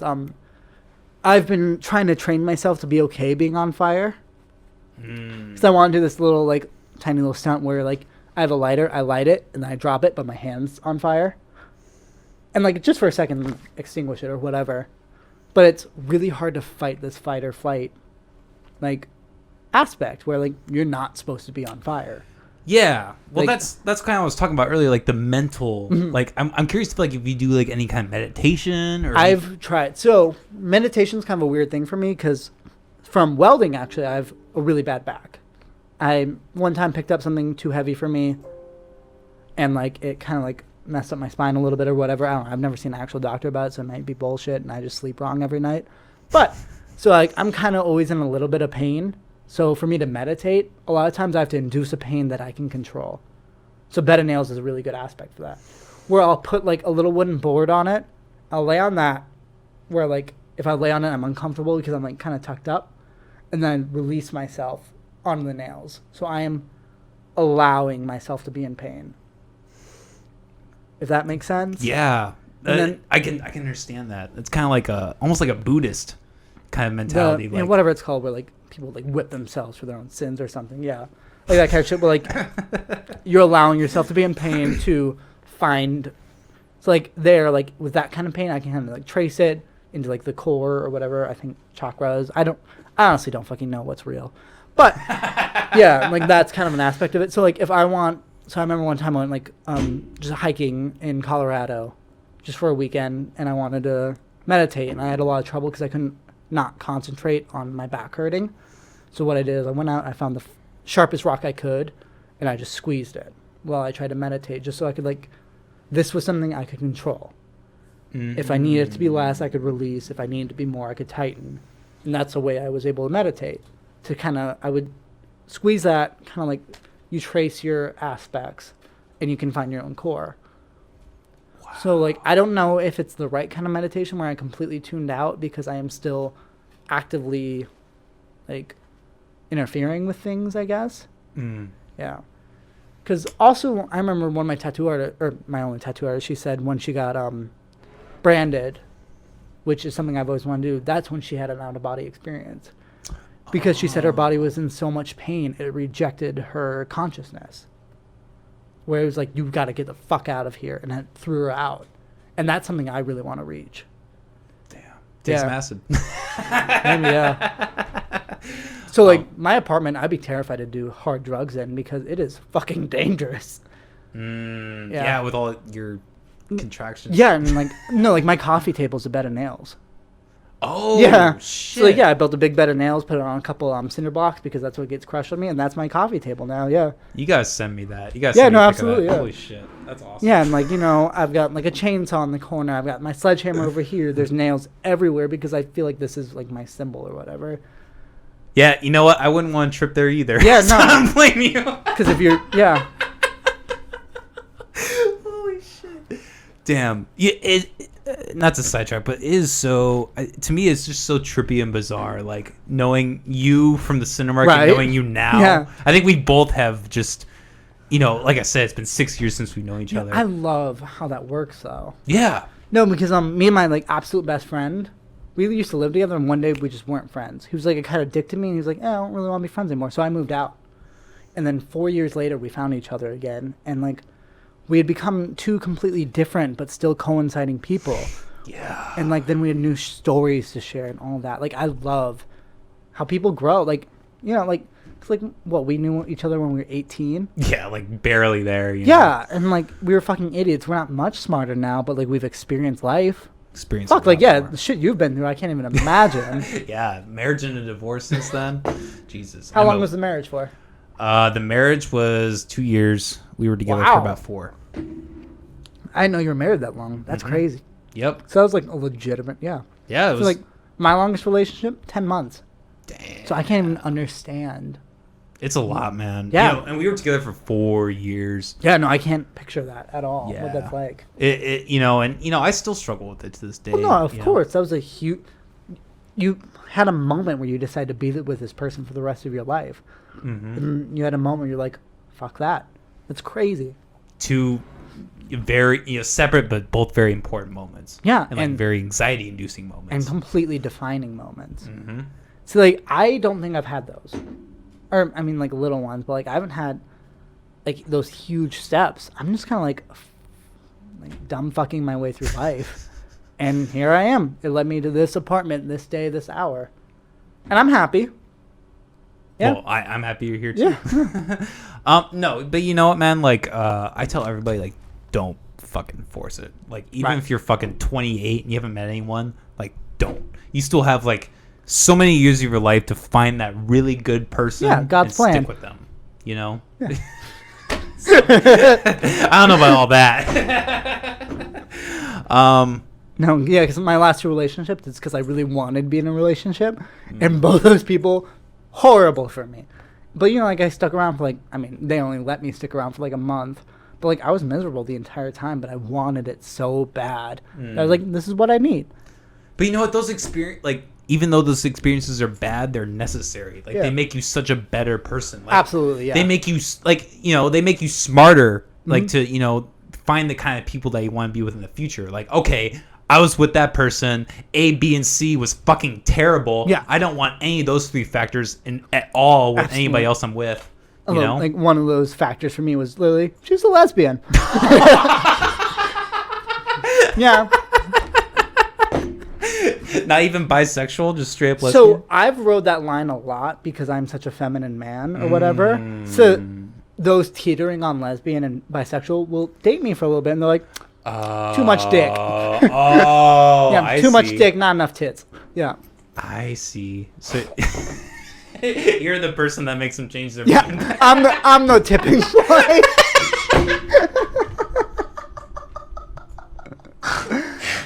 Oh, That is my service to the LGBT community. hey, you know what? They need those people. The world needs those people. Yeah.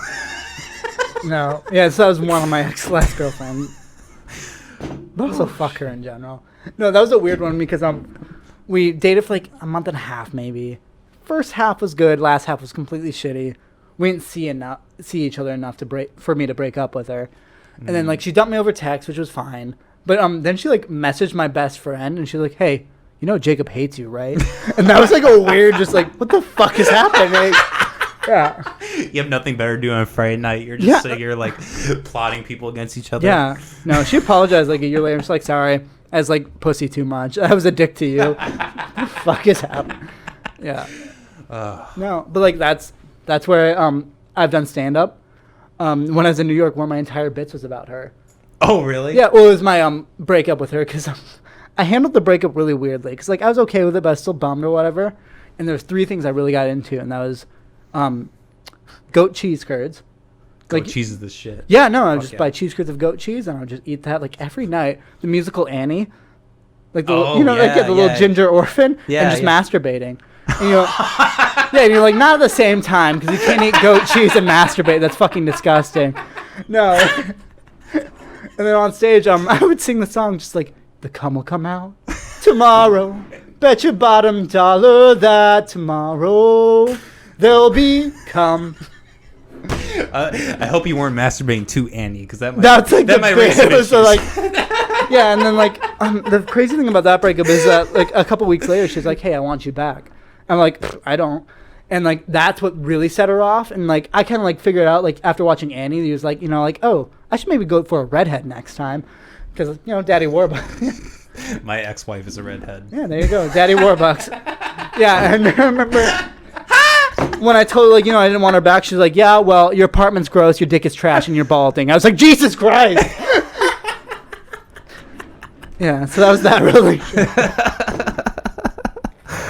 Holy shit! I have not had this good time in the podcast in a while. Really? Yeah, I'm happy about it. Yeah. No, like so the episode last time, like, and they're great. Shitting on your last podcast. No, they're good. They're good. No, but like it's just different. Like because you and I are the same age, we know each other. Like last 3 episodes, like I had two groups on who were like 18 and 19. I had another guy last time who was like 30. So it's really nice to like, I get like everyone in here. Yeah. So it's really nice to have. Because you mostly interview rappers, right? That is my forte. That just happens to be. Well, I was actually a rapper for a while. No shit. Yep. I'll send you my stuff. Oh fuck yeah! I've always wanted just to release a mixtape just for the bullshit of it. Well, because like I used to be like a musician in air quotes because I was in like a shitty punk band in high school. I kept trying to be in more punk bands. Like I was never good, but like I loved it. Yeah, I just thought it'd be fun. Like I'll release a mixtape and just like tell people, yeah, I have it. Yeah. I got a couple projects out. Like I was really into it for a while, but like I did not know that. Yeah, it happened like probably. I don't think I got into it until after we were friends. So well, no, like in high school, we never brought that up. Well, I was still in high school, but yeah. But no, like I had made a lot of connections. I really grew an appreciation. Like how I always say it is like I grew more of an appreciation for like the scene of Des Moines than like myself. Okay. Like myself as an artist, like I like what I do. I there's still sometimes where I find the urge to like rap, but I usually just go to other devices these days. I'm way more about. I think there's so many people that are just like so much better than I am when it comes to rapping. Drowned Hero / Pac-Man. I'll send you him too. I'm convinced he is the greatest rapper in Iowa. And he recently released something, right? He released a single. You actually familiar with him? Drowned Hero? So I think I saw you share it, and I saw another buddy of mine share it. He's huge. He is / Pac-Man. Da Round Hero is how you're gonna find him. Like DA Round Hero. Okay, Da Round Hero. Okay, I dig that. Or Pac-Man. So I'm trying to go. The best local rapper I saw, I don't even know if he still does shit. His name was Midnight. I think it was spelled with a K. Yeah, and it was weird seeing him, but like I really like his style. Because he was, I think he was like a little like kind of country boy. You gonna pull up my shit? Oh, McCreaton. I fucking dig that name though. Yep. Yeah, so it blends the Irish and just like Creedon's just like low life piece of shit. Yeah, no, I get that. Gosh, I can't remember. One of my favorite things is just like think of band names. Yeah. So right now my favorite is Crocodile Lone. If I ever start another punk band, that's what it would be called. I had a punk name at one point. I can't remember what it was. Or I mean, a rap name. Pull up the Round Hero really quick for. Oh, we're not gonna listen to your masterpiece. No. Well, we can listen to it later, maybe. But all right. But before this, I think I'm gonna run to the bathroom. Okay. Yeah. Cool. Sure. Let's take a quick break. Yeah. All right. We'll be right back. Okay. So here's the whole thing about Macklemore. Macklemore stole the greatest rap album from Kendrick Lamar. Oh, that's true. Who put out probably one of the greatest records ever made. And didn't Macklemore like kind of like say that too? Oh, I don't even know. Fuck. It was Kendrick Lamar, Kid Cudi. I can't remember. Whenever they got beat for best rap album, the rapper like was like, "Hey, I know you deserve this" or whatever. But I can't remember which one it was because both of them. Did Kid Cudi win best album of the year though? No, Macklemore did. That was the whole thing. Wait, no. There was Kendrick Lamar and Kid Cudi. He might have been nominated. Maybe. I don't know if that was the same year. I just knew like it was something like that. It was one of those two rappers. Those two have two of the best rap albums of all time. And then they did one. I know Kendrick didn't win. Maybe Kid Cudi did or didn't. I don't know. And then whoever beat them was like told them like, "Hey, you were better." Huh. Which is a weird fucking thing. That is really, especially in the hip hop game. But you know, if Macklemore did that, more props to him. He's relatively humble. Yeah. Well, he knows that he like kind of took rap because that's what he talks about in his. Yeah. Because the Heist won best rap album. Yeah. See that album wasn't even like incredible. His album after that I really liked. It was poppy. It was a poppy We rap had album. the That's two all it big was. hits, right? Yeah. Shit, what even? There was the height. Well, no. On the ice, you have Thrift Shop and Can't Hold Us. Can't Hold Us. That's the other one, yeah. Is Can't Hold Us the LGBT one? No.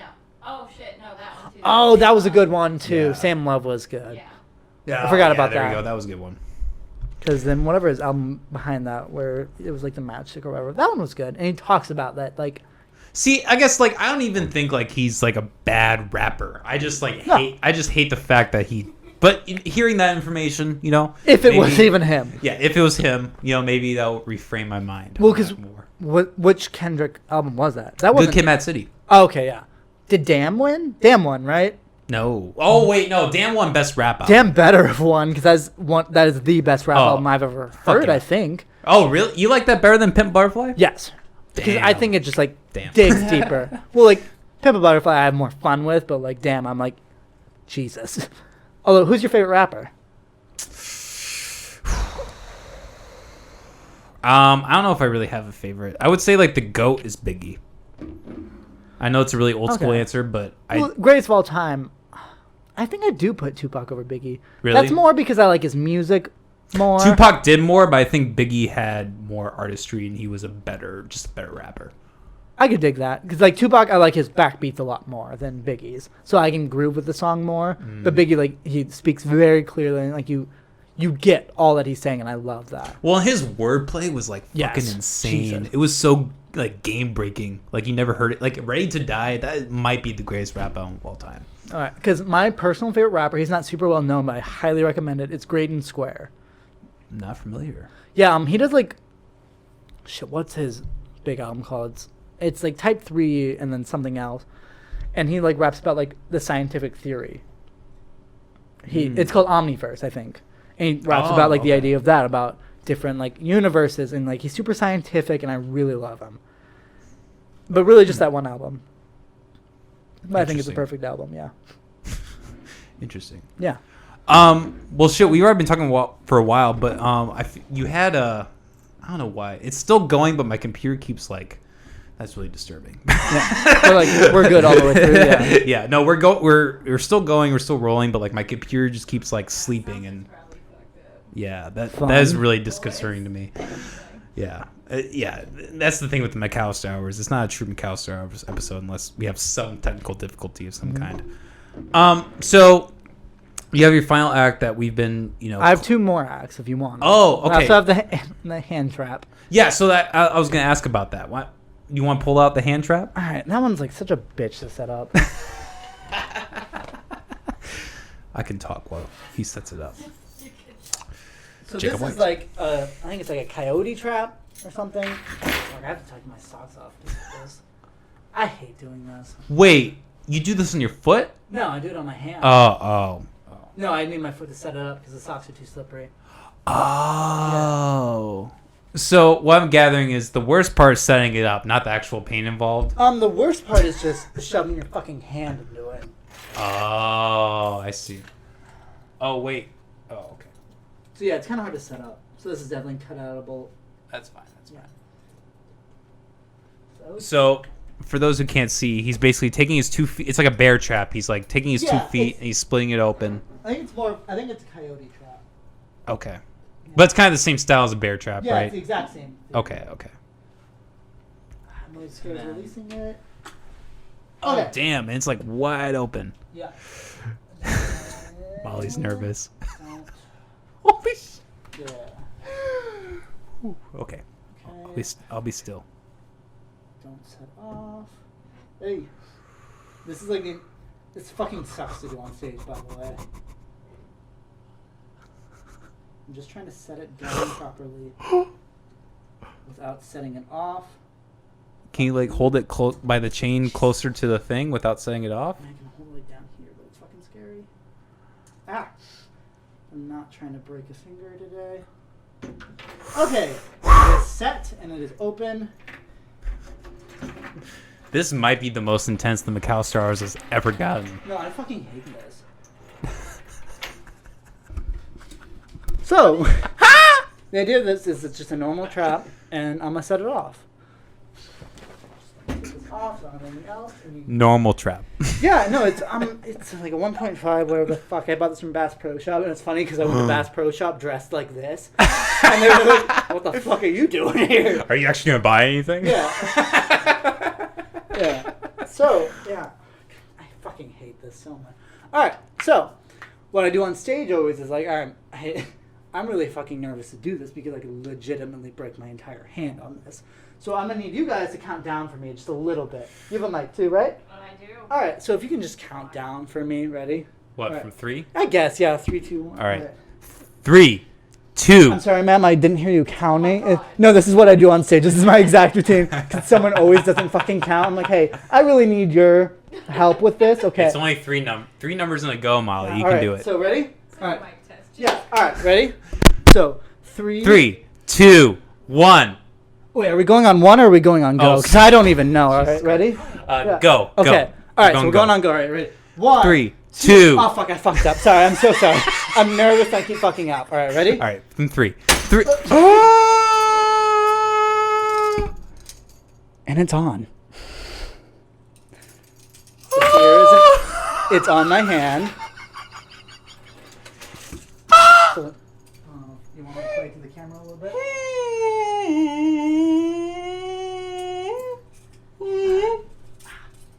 Holy shit. And as you can see from my hand, it was real.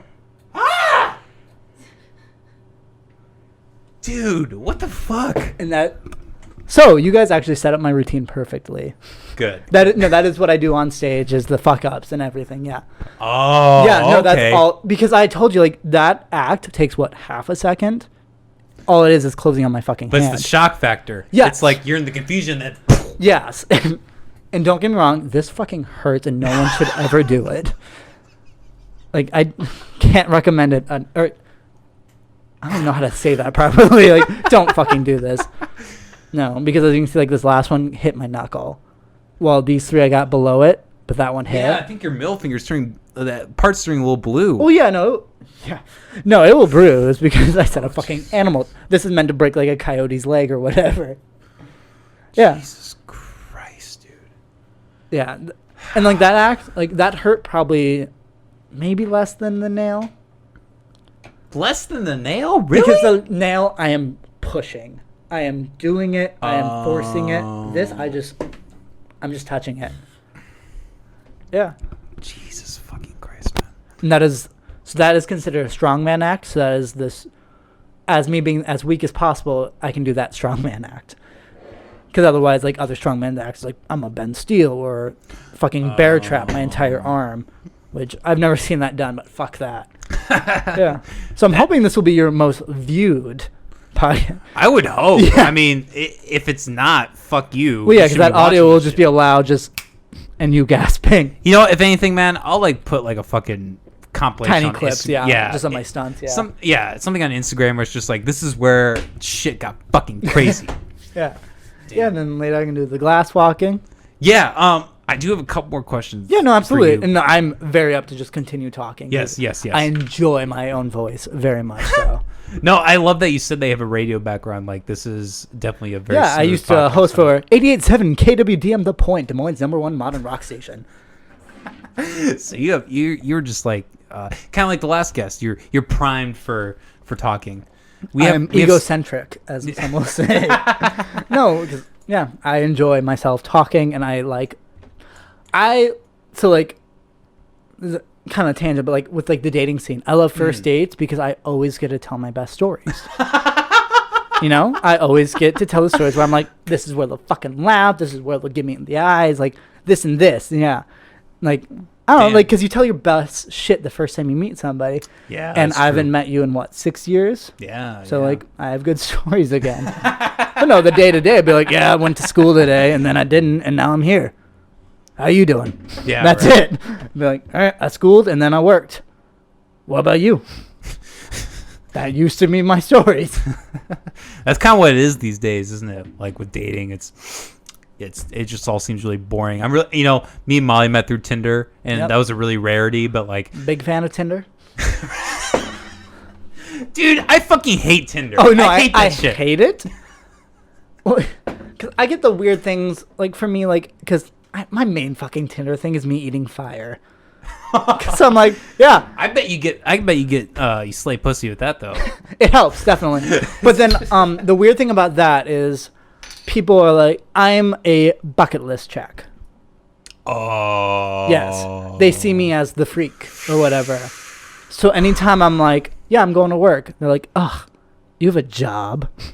You don't just do, like, it's that kind of shit. Or like, I'm not allowed not to be this persona. Or someone actually cares about the real me, which I love. Yeah. But they're like, hey, can you stop hurting yourself for Instagram and like shit like that? I'm like, no, it's also my like, it's a weird in between. So, like, how does that make you? I feel like I would feel very objectified if I was like, somebody was just dating me for that. But also being objectified as a man occasionally is fucking awesome. You know? Like, for women, it's like, oh, I'm in danger. But for me, I'm like, yeah, I'm cool. And you notice it for a millisecond. Like, I love being catcalled. So again, I'm not in danger. God, I remember one time I was with a woman and she got catcalled. I didn't know what the fuck to do. Because her and I were like walking to the bar and we were like arm in arm. And someone was like, hey, babe. Or, you picture what he looks like, because I'm not going to say, hey, baby, what those legs do? Why don't you bring them over here? Well, he fucking barked at her. I don't know what the fuck to do about that. I'm like, so I turned to her. I was like, hey, do you want me to get my ass beat for you? Because that's the only option that can happen. I don't use these big words. That'd be me anyways. Yeah, well, like, I was like, I didn't know what the fuck to do if a girl I was with got catcalled. And she's like, yeah, I'm used to. I'm like, you're used to men barking at you? She's like, yeah. What the fuck is wrong with people? Yeah. Also, it's like, true. Does it ever work? I'm gonna be like, oh shit. That's what I was just thinking. Like you're his now. Do these guys, like, when they do that kind of stuff, or like when they're like online, they're like, hey babe, want to suck my dick? Like, do they really think that's gonna work? Does it work though? I mean, I'm sure it works like 10% of the time. That's why people 10%'s a lot though. Because those guys got to send that message out 100 times a day. They're getting their dick sucked 10 times a day. I respect it. But like, if a woman does that to me, I'm fucking into it. Because, like, you know, that's like a pure compliment. And also, again, I'm not in danger. True. Yeah. True. Like, I've never even like hit on somebody at a bar really, because I'm nervous too, because I don't know how to talk to a stranger in a strange place. Yeah. I've done it in like a concert where I'm more in my element. But like, yeah, I see that. No, like when I was first separated, like I really tried to do that. I really tried to like go to the bars and just be like, try to pick up chicks, and it did not work. Well, because also I hate the idea, because I imagine whoever I date next, I'll meet off Tinder. I hate the idea of telling people like, yeah, we met off Tinder. I was bored and horny, so I swiped right. She was probably the same. Here we are. And that's it. Yeah, that's true. But also, like, I think it's just kind of the reality of our generation. Well, also, yeah. It'll become normalized. What the fuck are we supposed to do now? Yeah, you right. can't. You physically can't meet anyone naturally. That's true. Yeah. You know, I'm not saying that it is a conspiracy, but all these kind of things that kind of like, you could see why somebody would think COVID is a conspiracy. Oh, absolutely. You know, yeah. Like even like with Tinder, like what if Tinder like put in like all this money to be like release the bats. Release the bats. Crazy times we live in. No, and like I understand any aspect of like COVID conspiracy. Like I'll wear my mask when I'm out in public. I brought one here in case you wanted me to wear it. I assumed you wouldn't. No. But like I don't do it because I'm scared of getting the virus. I do it because I don't want people to think like, oh, that guy's a dick. See, like, and that's it. See, I'm not gonna lie, I was very resilient to the mask when it first happened. I don't like it. I hate it. I don't know for a fact it works, but I'm like, if enough. It's like it's becoming it's like a social courtesy. Yes, you know, absolutely. It's like me saying thank you when I leave and like that kind of shit. Exactly. Or like, you know, you don't have to tip a server, but you fucking should. So like and also like that server is wearing a mask for 8 hours a day. I can wear it for the 20 minutes I'm inside. It's true. Yeah, it's true. Like I'm tired of people being like, I can't breathe. I'm like, you can. It's fine. A lot of people wear shit for a lot longer. You're fine. It's true. Yeah.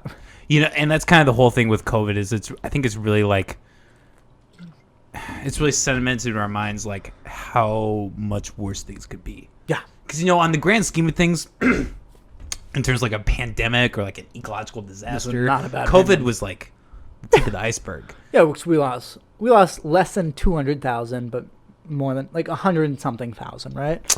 Yeah, I mean, I will say those numbers are a little. I don't trust them either. Yeah. Because also I know a lot of people who've like I knew somebody who like went to go take the test, and he was a cop, so he had to get called out. Like he's like, oh shit, I gotta go, and then he didn't take the test, but he filled out the paperwork, and he got a positive result back. Yeah, I haven't heard of that. Yeah, Wow. like I've heard a few people like say shit like that. I'm like, fuck, what is it that? Like, Well, there's actually financial incentive for a COVID Absolutely, test. yeah. You get like 2.5 times more money if someone dies from COVID. who does? The hospitals. What the fuck? Yeah, I believe it, but it's still that shit's crazy. yeah. I mean, Molly, you can fact check me on that if you want, but that's what I heard. Oh, she's gonna. I mean, fuck it. Not that we need to get into that, but I have a hard time believing that like anything Google puts out Well, in that is just not Well, like accurate. I don't trust any news, but like it's not a big deal if I wear a mask, so I'm gonna wear a mask. No, yeah, exactly, and that's kind of the thing I if realized. that's the worst I personally have to deal with, then fine. Like, I think that's the thing that the people that are like protesting the masks, Fucking like, assholes. yeah, like I get that, but at the same time, you just gotta step back and be like, okay, Oh, I is broke me- skin. Oh shit. Not a lot of skin, but like a little bit. Enough. Non-vaginal bleeding for the first time in podcast history. What? No, there hasn't been vaginal bleeding here. I don't know. That was a joke. Have you ever had a woman on here just like on her period and she talked about it? Jesus. Oh, I just. Damn. Do you need like a Band-Aid? No, it's probably stopped by now. Yeah, Molly working at the hospital, she always has to make sure that everyone's in care. No, it's not like bleeding, but there's blood on it, so it was bleeding at some point. And apparently I rubbed it with this hand. I'm fine. ABC10 can verify that hospitals do get reimbursed for coronavirus-related care, which unfortunately includes deaths. Weird. I guess, That doesn't say that they get more. Yeah, money yeah, for that's true. COVID That's deaths, true. though. do hospitals get paid for people who die? Yep. Mm-hmm. Yeah, they get money every time someone dies. From who? The It government. kind of depends what kind of hospital, though. Oh, does it? Like, I work for a nonprofit. Really? Yes. Huh. Okay. I didn't even know that was a thing that you get money. Mercy is a private hospital. Okay, what's that bottom one though? Of that second round money, HIHS reports 63 California hospitals received $50,000 for each eligible coronavirus patient that they admitted between January 1st and June 10th. That's interesting. That's a combined total of more than $607 million. That's weird because they don't require any more medicine for coronavirus cases Yeah. because there isn't any. All they need is a ventilator. Ventilators are expensive. Yeah, But yeah, like that's most true. of these hospitals, like they only use what they have because they're not making a lot more. Well, and right? like how many of these corona patients like really need that? Well, you know? also it seems like if you're on the ventilator, you're fucking dead. Exactly. Ventilators have actually been shown to cause more life. Yeah, that's what I was They just use, thinking that. Do they like overfill them or something or what? Just like the pressure, Yeah. it causes more damage than if they were not to use it. So they use high flow oxygen now. Okay. So they've worked around it, but still, like each piece of like, there's certain pieces that are disposable, and that shit's expensive as fuck. Okay. That's crazy. Yeah. Well, and that's another big part of this is how many of our medical supplies come from China. Yeah, I've heard people talk about that too. But also, like, how much of everything comes from China? That's true. Everything comes from China. Yeah. Yeah. Like, I'm not against things being American made, but also I'm like, America's not real. Yeah, the American dream is dead. Well, no, like countries aren't real. Like they're just like things we drew on a map.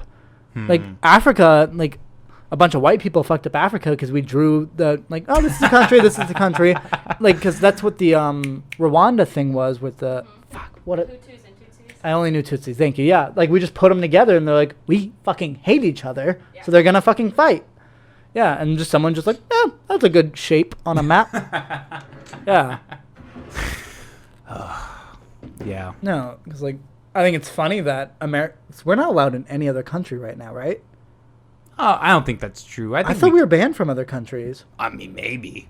Oh, I thought. that is something to go with. Or Yeah, I I guess think- I don't know how long it stood. I think that's been lifted.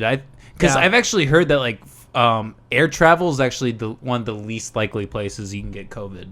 Really? Yeah. That's Funny weird. enough. I mean, I'm sure like once you hit the ground, you're exposed as Well, fuck, yeah. but, I don't know. I think they've lifted a lot of that kind of stuff. Yeah. You're allowed to go places now, but once you get there, you have to quarantine for 2 weeks. And So you can't go on vacation then. so your vacation has to last a long time. And then Yeah. on top of that, when you come back to America, you have to quarantine for another 2 weeks. Jesus. Yeah. My college professor just got done moving. Or not moving. He traveled to Arizona back, and I don't know if it's required, but he took a 2-week Yeah. quarantine. Because there's like, I mean, there's been like 100 times where I thought like, oh fuck, I have COVID. Because like, you wake up with like a slightly sore throat. I'm like, that's it. I'm dead.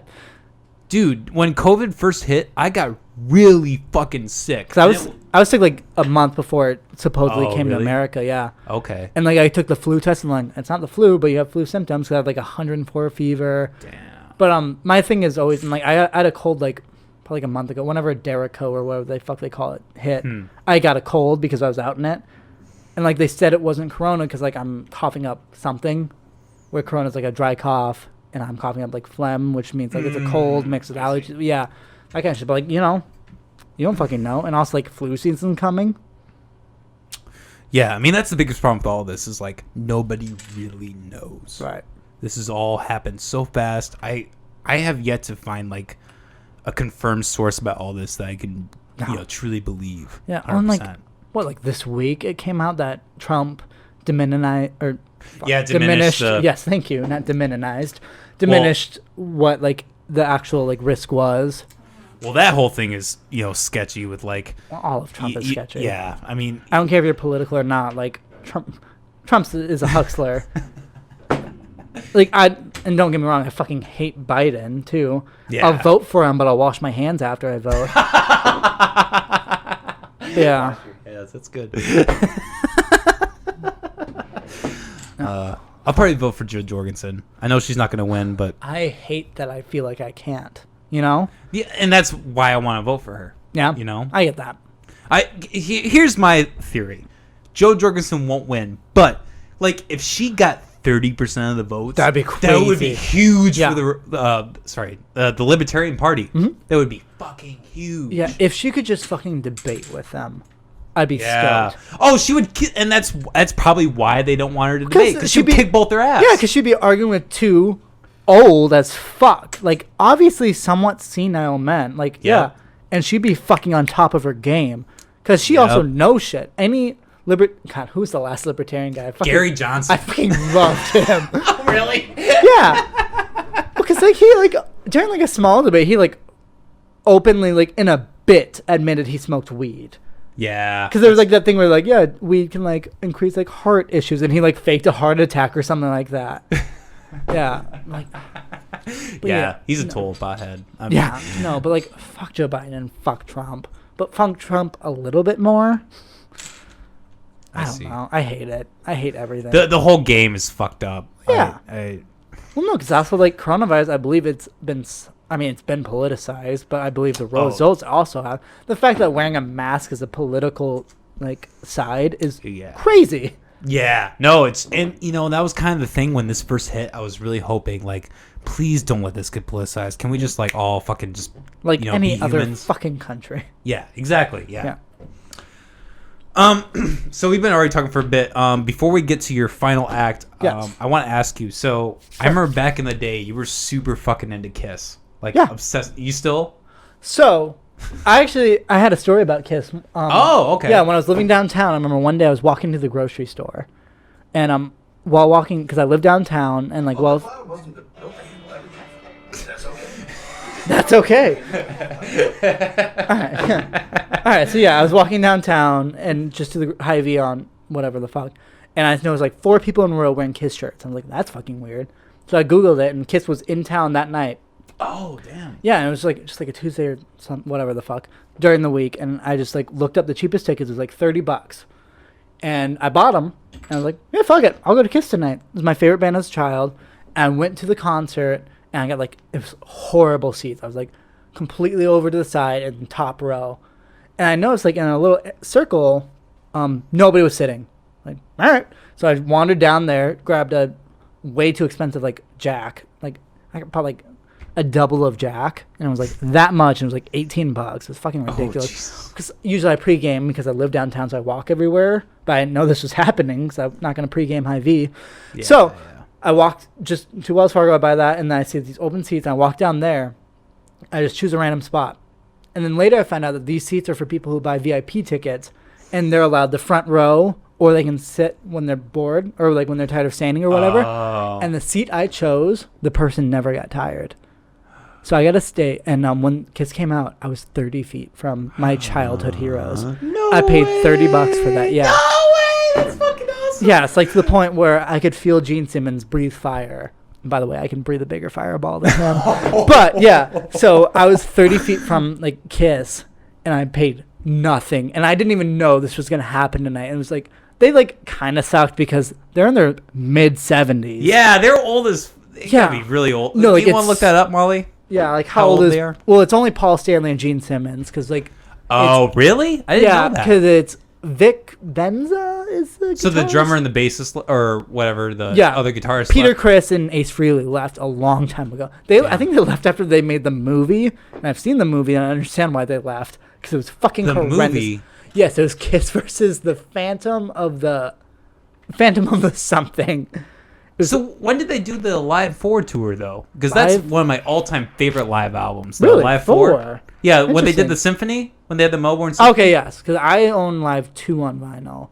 Live 4, that might have not been original. It might have, I don't know. But that would have been probably close to because that would have been late 80s. No, this was like late 2000s. Wait, 4 was released then? Live 4 was like late 2000s. Oh, shit, because 2 was like mid 80s. Okay, so I didn't know that they came out that separately.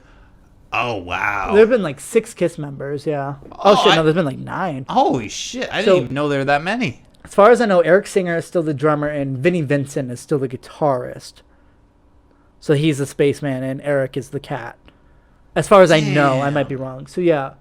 I didn't know they had that many people. I thought it was just the 4. I didn't know who Derek is. I knew Tommy Thayer. I don't know who Bruce Killick is either because they're actually missing Eric Carr. He was the drummer for a little bit, and he died. That's weird that they're missing Eric Carr. But yeah. So yeah, Gene Simmons is 71. Paul Stanley is 68. And they're the lead. But, they're still, like, being, like, hoisted up. Paul Stanley still zip-lined over the crowd. And he did that also, like, 5 years ago when I saw them with Motley Crue. Huh. Look up Gene Simmons' like recent photo.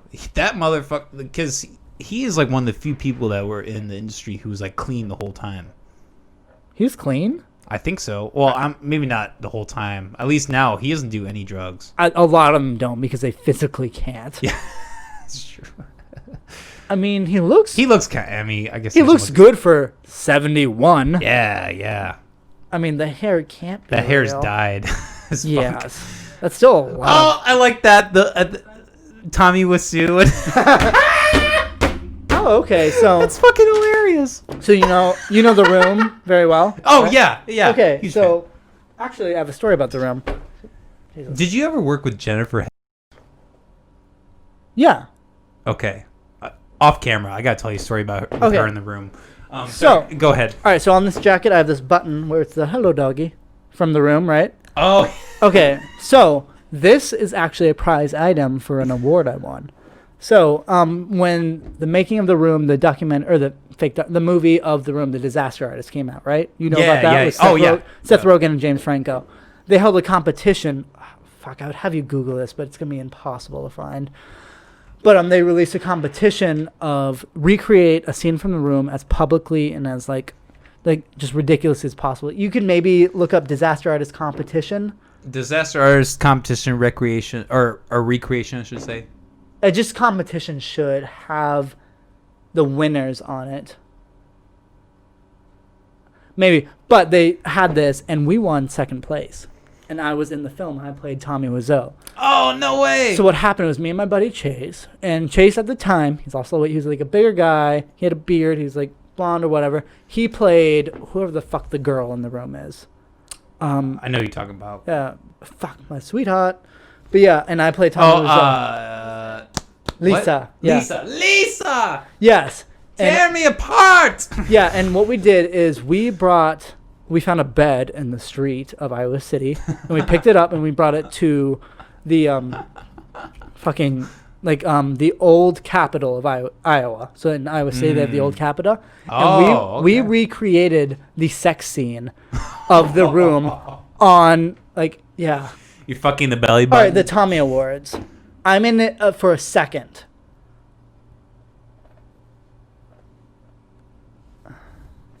Yeah, we won second place.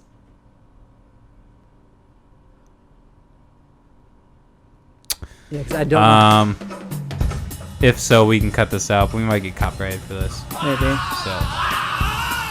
just cut it out. Yes, I'll tell you when it's us. You couldn't kill me if you tried. You trained just a chicken. What kind of money?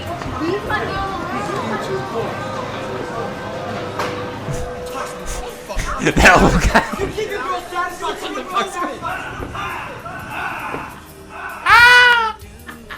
That's us. That's me. The wig. Yeah. You're very welcome, Jim. Whoa, okay. Hey. And then we show up again. Cool it. Cool it. It's over. It's over. Not over. Everybody betrayed. I fed up with this world. Bye, Denny. That's me. Oh, okay. And that's who was my Lisa. And we had a little door. Alright, and then it shows the winner at the end. Alright. And that's not me, so it doesn't matter. That's fucking hilarious. Yeah, so I had Seth Rogen retweeted our video. And Oh, no way. It had 650,000. We had 500,000 views. And what happened is 500,000 people watched me strip this chubby man out of a tight red dress and make out with him on the old Iowa Capitol. And we fucking went we brought roses and I rubbed it over his nipple and everything. Yeah. Fuck. I'll find the video and send it to you. But yeah, so I have the knowledge that I made Seth Rogen do his derpy laugh. And that is one of my proudest accomplishments. Damn, for real. His weird low. Yeah, I can't even. No, yes, I know I did that. Yeah. And the only person who won, they deserve to beat us because they did his suicide scene in the middle of an ice rink, and it's incredible. Where he's orgasming while dying. Yeah, and because they're all on skates too, so people are like, "Oh, you fell down." They try to help him up, but he's pretending to be dead. Yeah, so that is my personal experience with The Room. That's fucking awesome, man. Again, off camera, but I got a good story about The Room. I am pumped for that. All right. We've kind of covered covered a lot. We have covered a lot. I'm just triple checking because my screen keeps sleeping. That's really off-putting. So let's set up for your fucking. Let's take a really quick break. Okay. And then when we come back, we're gonna be doing Jacob. Or do you want to be referred as Jacob the Freak or Jacob White? I guess Jacob the Freak for this. Okay, cool. Jacob the Freak, stepping on glass. Yes. Cool. All right, we'll be right back. We're gonna be handheld and all that, so stay tuned. Sounds good.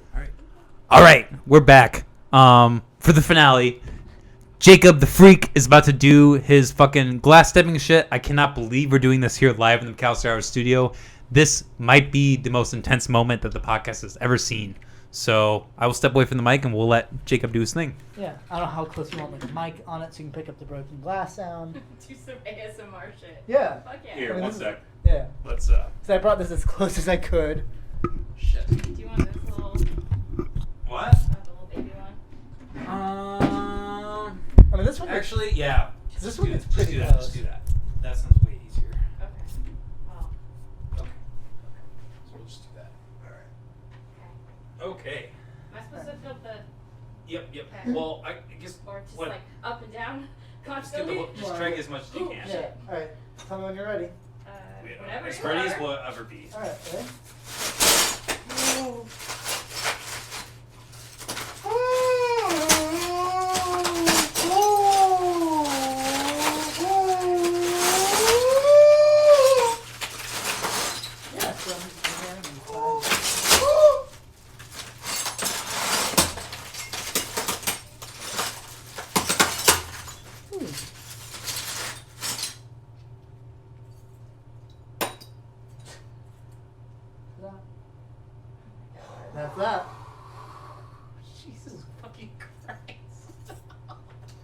have one piece in my foot. There's that little one right there. That was the only bad one. Getting blood? Probably a little bit. No. Damn. Little spot right there. That's it. Holy shit, dude. Yeah. Oh, there's a little bit of blood right there. Oh, there we go. It's a little. Yeah, it's real glass. Holy shit, dude. Wow. No, because the issue is when I do that alone, I have to kind of crawl like that back to my bathroom just to get into the shower just to wash any. Because I have 2 cats and I don't want any glass loose. I have a little bit of beer left. Finish it off after that. Holy shit. So I think that was every stunt I brought. Did I do this one though? I don't know. I don't think I did the big screwdriver. Did not. You did not do that So one. that's the only thing I've brought that All I didn't right. do. Well, we got the that? camera up. Let's do the great finale here. All right. Let's- So Jesus Christ. Jacob the Freak, everybody. Holy shit. If the glass wasn't enough, the motherfucker's putting a whole screwdriver in his fucking nose. all right, do you want to pull it out for me? Straight out. Screw it out, or? There we go. Yeah, as you can see, completely real, just normal metal. Yeah. I gotta push it against my skin. There's an imprint in it. Just That was an experience. I've never, I don't think there are very many people who can say they pulled a screwdriver out of somebody's nose. there's a lot of people in bars around here that have. I think it's just been my nose, but still, yeah. God, I remember one time, at the first night bars reopened, me and my buddy got horrible when we went out. And I brought the nail and stuff. I was gonna perform it at little bars for random drunk people. I remember I was way too far gone. I'd done it for someone's friend, and then he grabbed a group of his friends and hey, watch this. I'm like, all right guys, I'm gonna show you something. I take a nail out and prep it, and then I just throw up. I'm like, you gotta go. And I leave. I just hear them talking is that what he wanted to show us? The worst stuntman ever. Threw up a bunch and walked away. That's really funny. Can you just imagine being at a bar, getting all hyped And up? someone be like, hey, let me show you something. And then he just walked away. All right, check please. Just hearing them is that what he wanted to show? That was so funny. I don't remember a lot of that night. Damn. Holy shit. Dude, this is honestly, we went way longer than I thought we would. No, I'm this pumped has been for it, though. This has been a hell of an episode. I feel like good stories mixed with stunts. Yeah. Yes. Like I said, I don't think anything that's crazy has ever been done on the McAllister Hours podcast. Stepping on fucking glass, and not even to step on it. You were having fun. You were in it, yeah. Trying to get foot around and jump. People like you, man, fascinate me. Fucking Thank fascinate you. me. I would love to be back sometime. Yeah. Well, and not even podcasts. We should hang out for real. Yeah. Absolutely. I feel so great every time I reconnect with somebody from my past. Yeah, and I need more friends in the area. It would be so great to have people here, a community, just to rebuild. Yeah. Exactly. Yeah. Exactly. All right. Well, we've already been going for too long. All right. We should probably exit out here. But this has been a hell of a podcast. Episode 41 of the McAllister Hours with Jacob White, Jacob the Freak. Yep. Been a hell of a time. I'm really glad you could come on. I'm super pumped too. Yeah, it was so much fun. Yeah, I'll definitely have to have you back. Stay tuned. Next week, we're going to have Aubs. He's a local rapper. He has his own podcast called the Black Thoughts Podcast. So it's going to be really interesting to have him on and have that conversation. In the meantime, please like and subscribe this. Follow this motherfucker. Follow his Instagram. If this wasn't enough for you, that motherfucker has plenty more where that came from. Instagram is just Jacob the Freak. Jacob. I'll tag some shit to you. I'll Yeah. take a photo of it. We'll put it in the Yeah. description, as Yeah. always. Yep, just Jacob the Freak. No space, no anything. Yeah. Awesome. Hell yeah. All right. It's been a great time, guys. Y'all have a good night. Hope you've been drinking. Hope you've been smoking. Hope you're having a good time enjoying this. All right. Peace out, y'all. See you, man. Thank you, everybody, for tuning into this podcast. A fucking pleasure to have Jacob the Freak on. He was a hell of a guest. We went to a lot of deep talking points, and his fucking stunts, some of the craziest shit this podcast has ever seen. So it was a great time. Really great episode. Stay tuned. Next weekend, we're going to have, or not next weekend, so we film it in the weekend. It'll be Monday. Next Monday at noon, we're going to have Aubs, a local rapper and / podcaster. He has his own podcast called Black Thoughts Podcast. So that's going to be really interesting to talk to him. Other than that, I really hope everybody, like I said before, I hope everybody's been chilling, smoking, hanging out, having a good time. And this is a great episode. Please stay tuned for episodes in the future. And peace.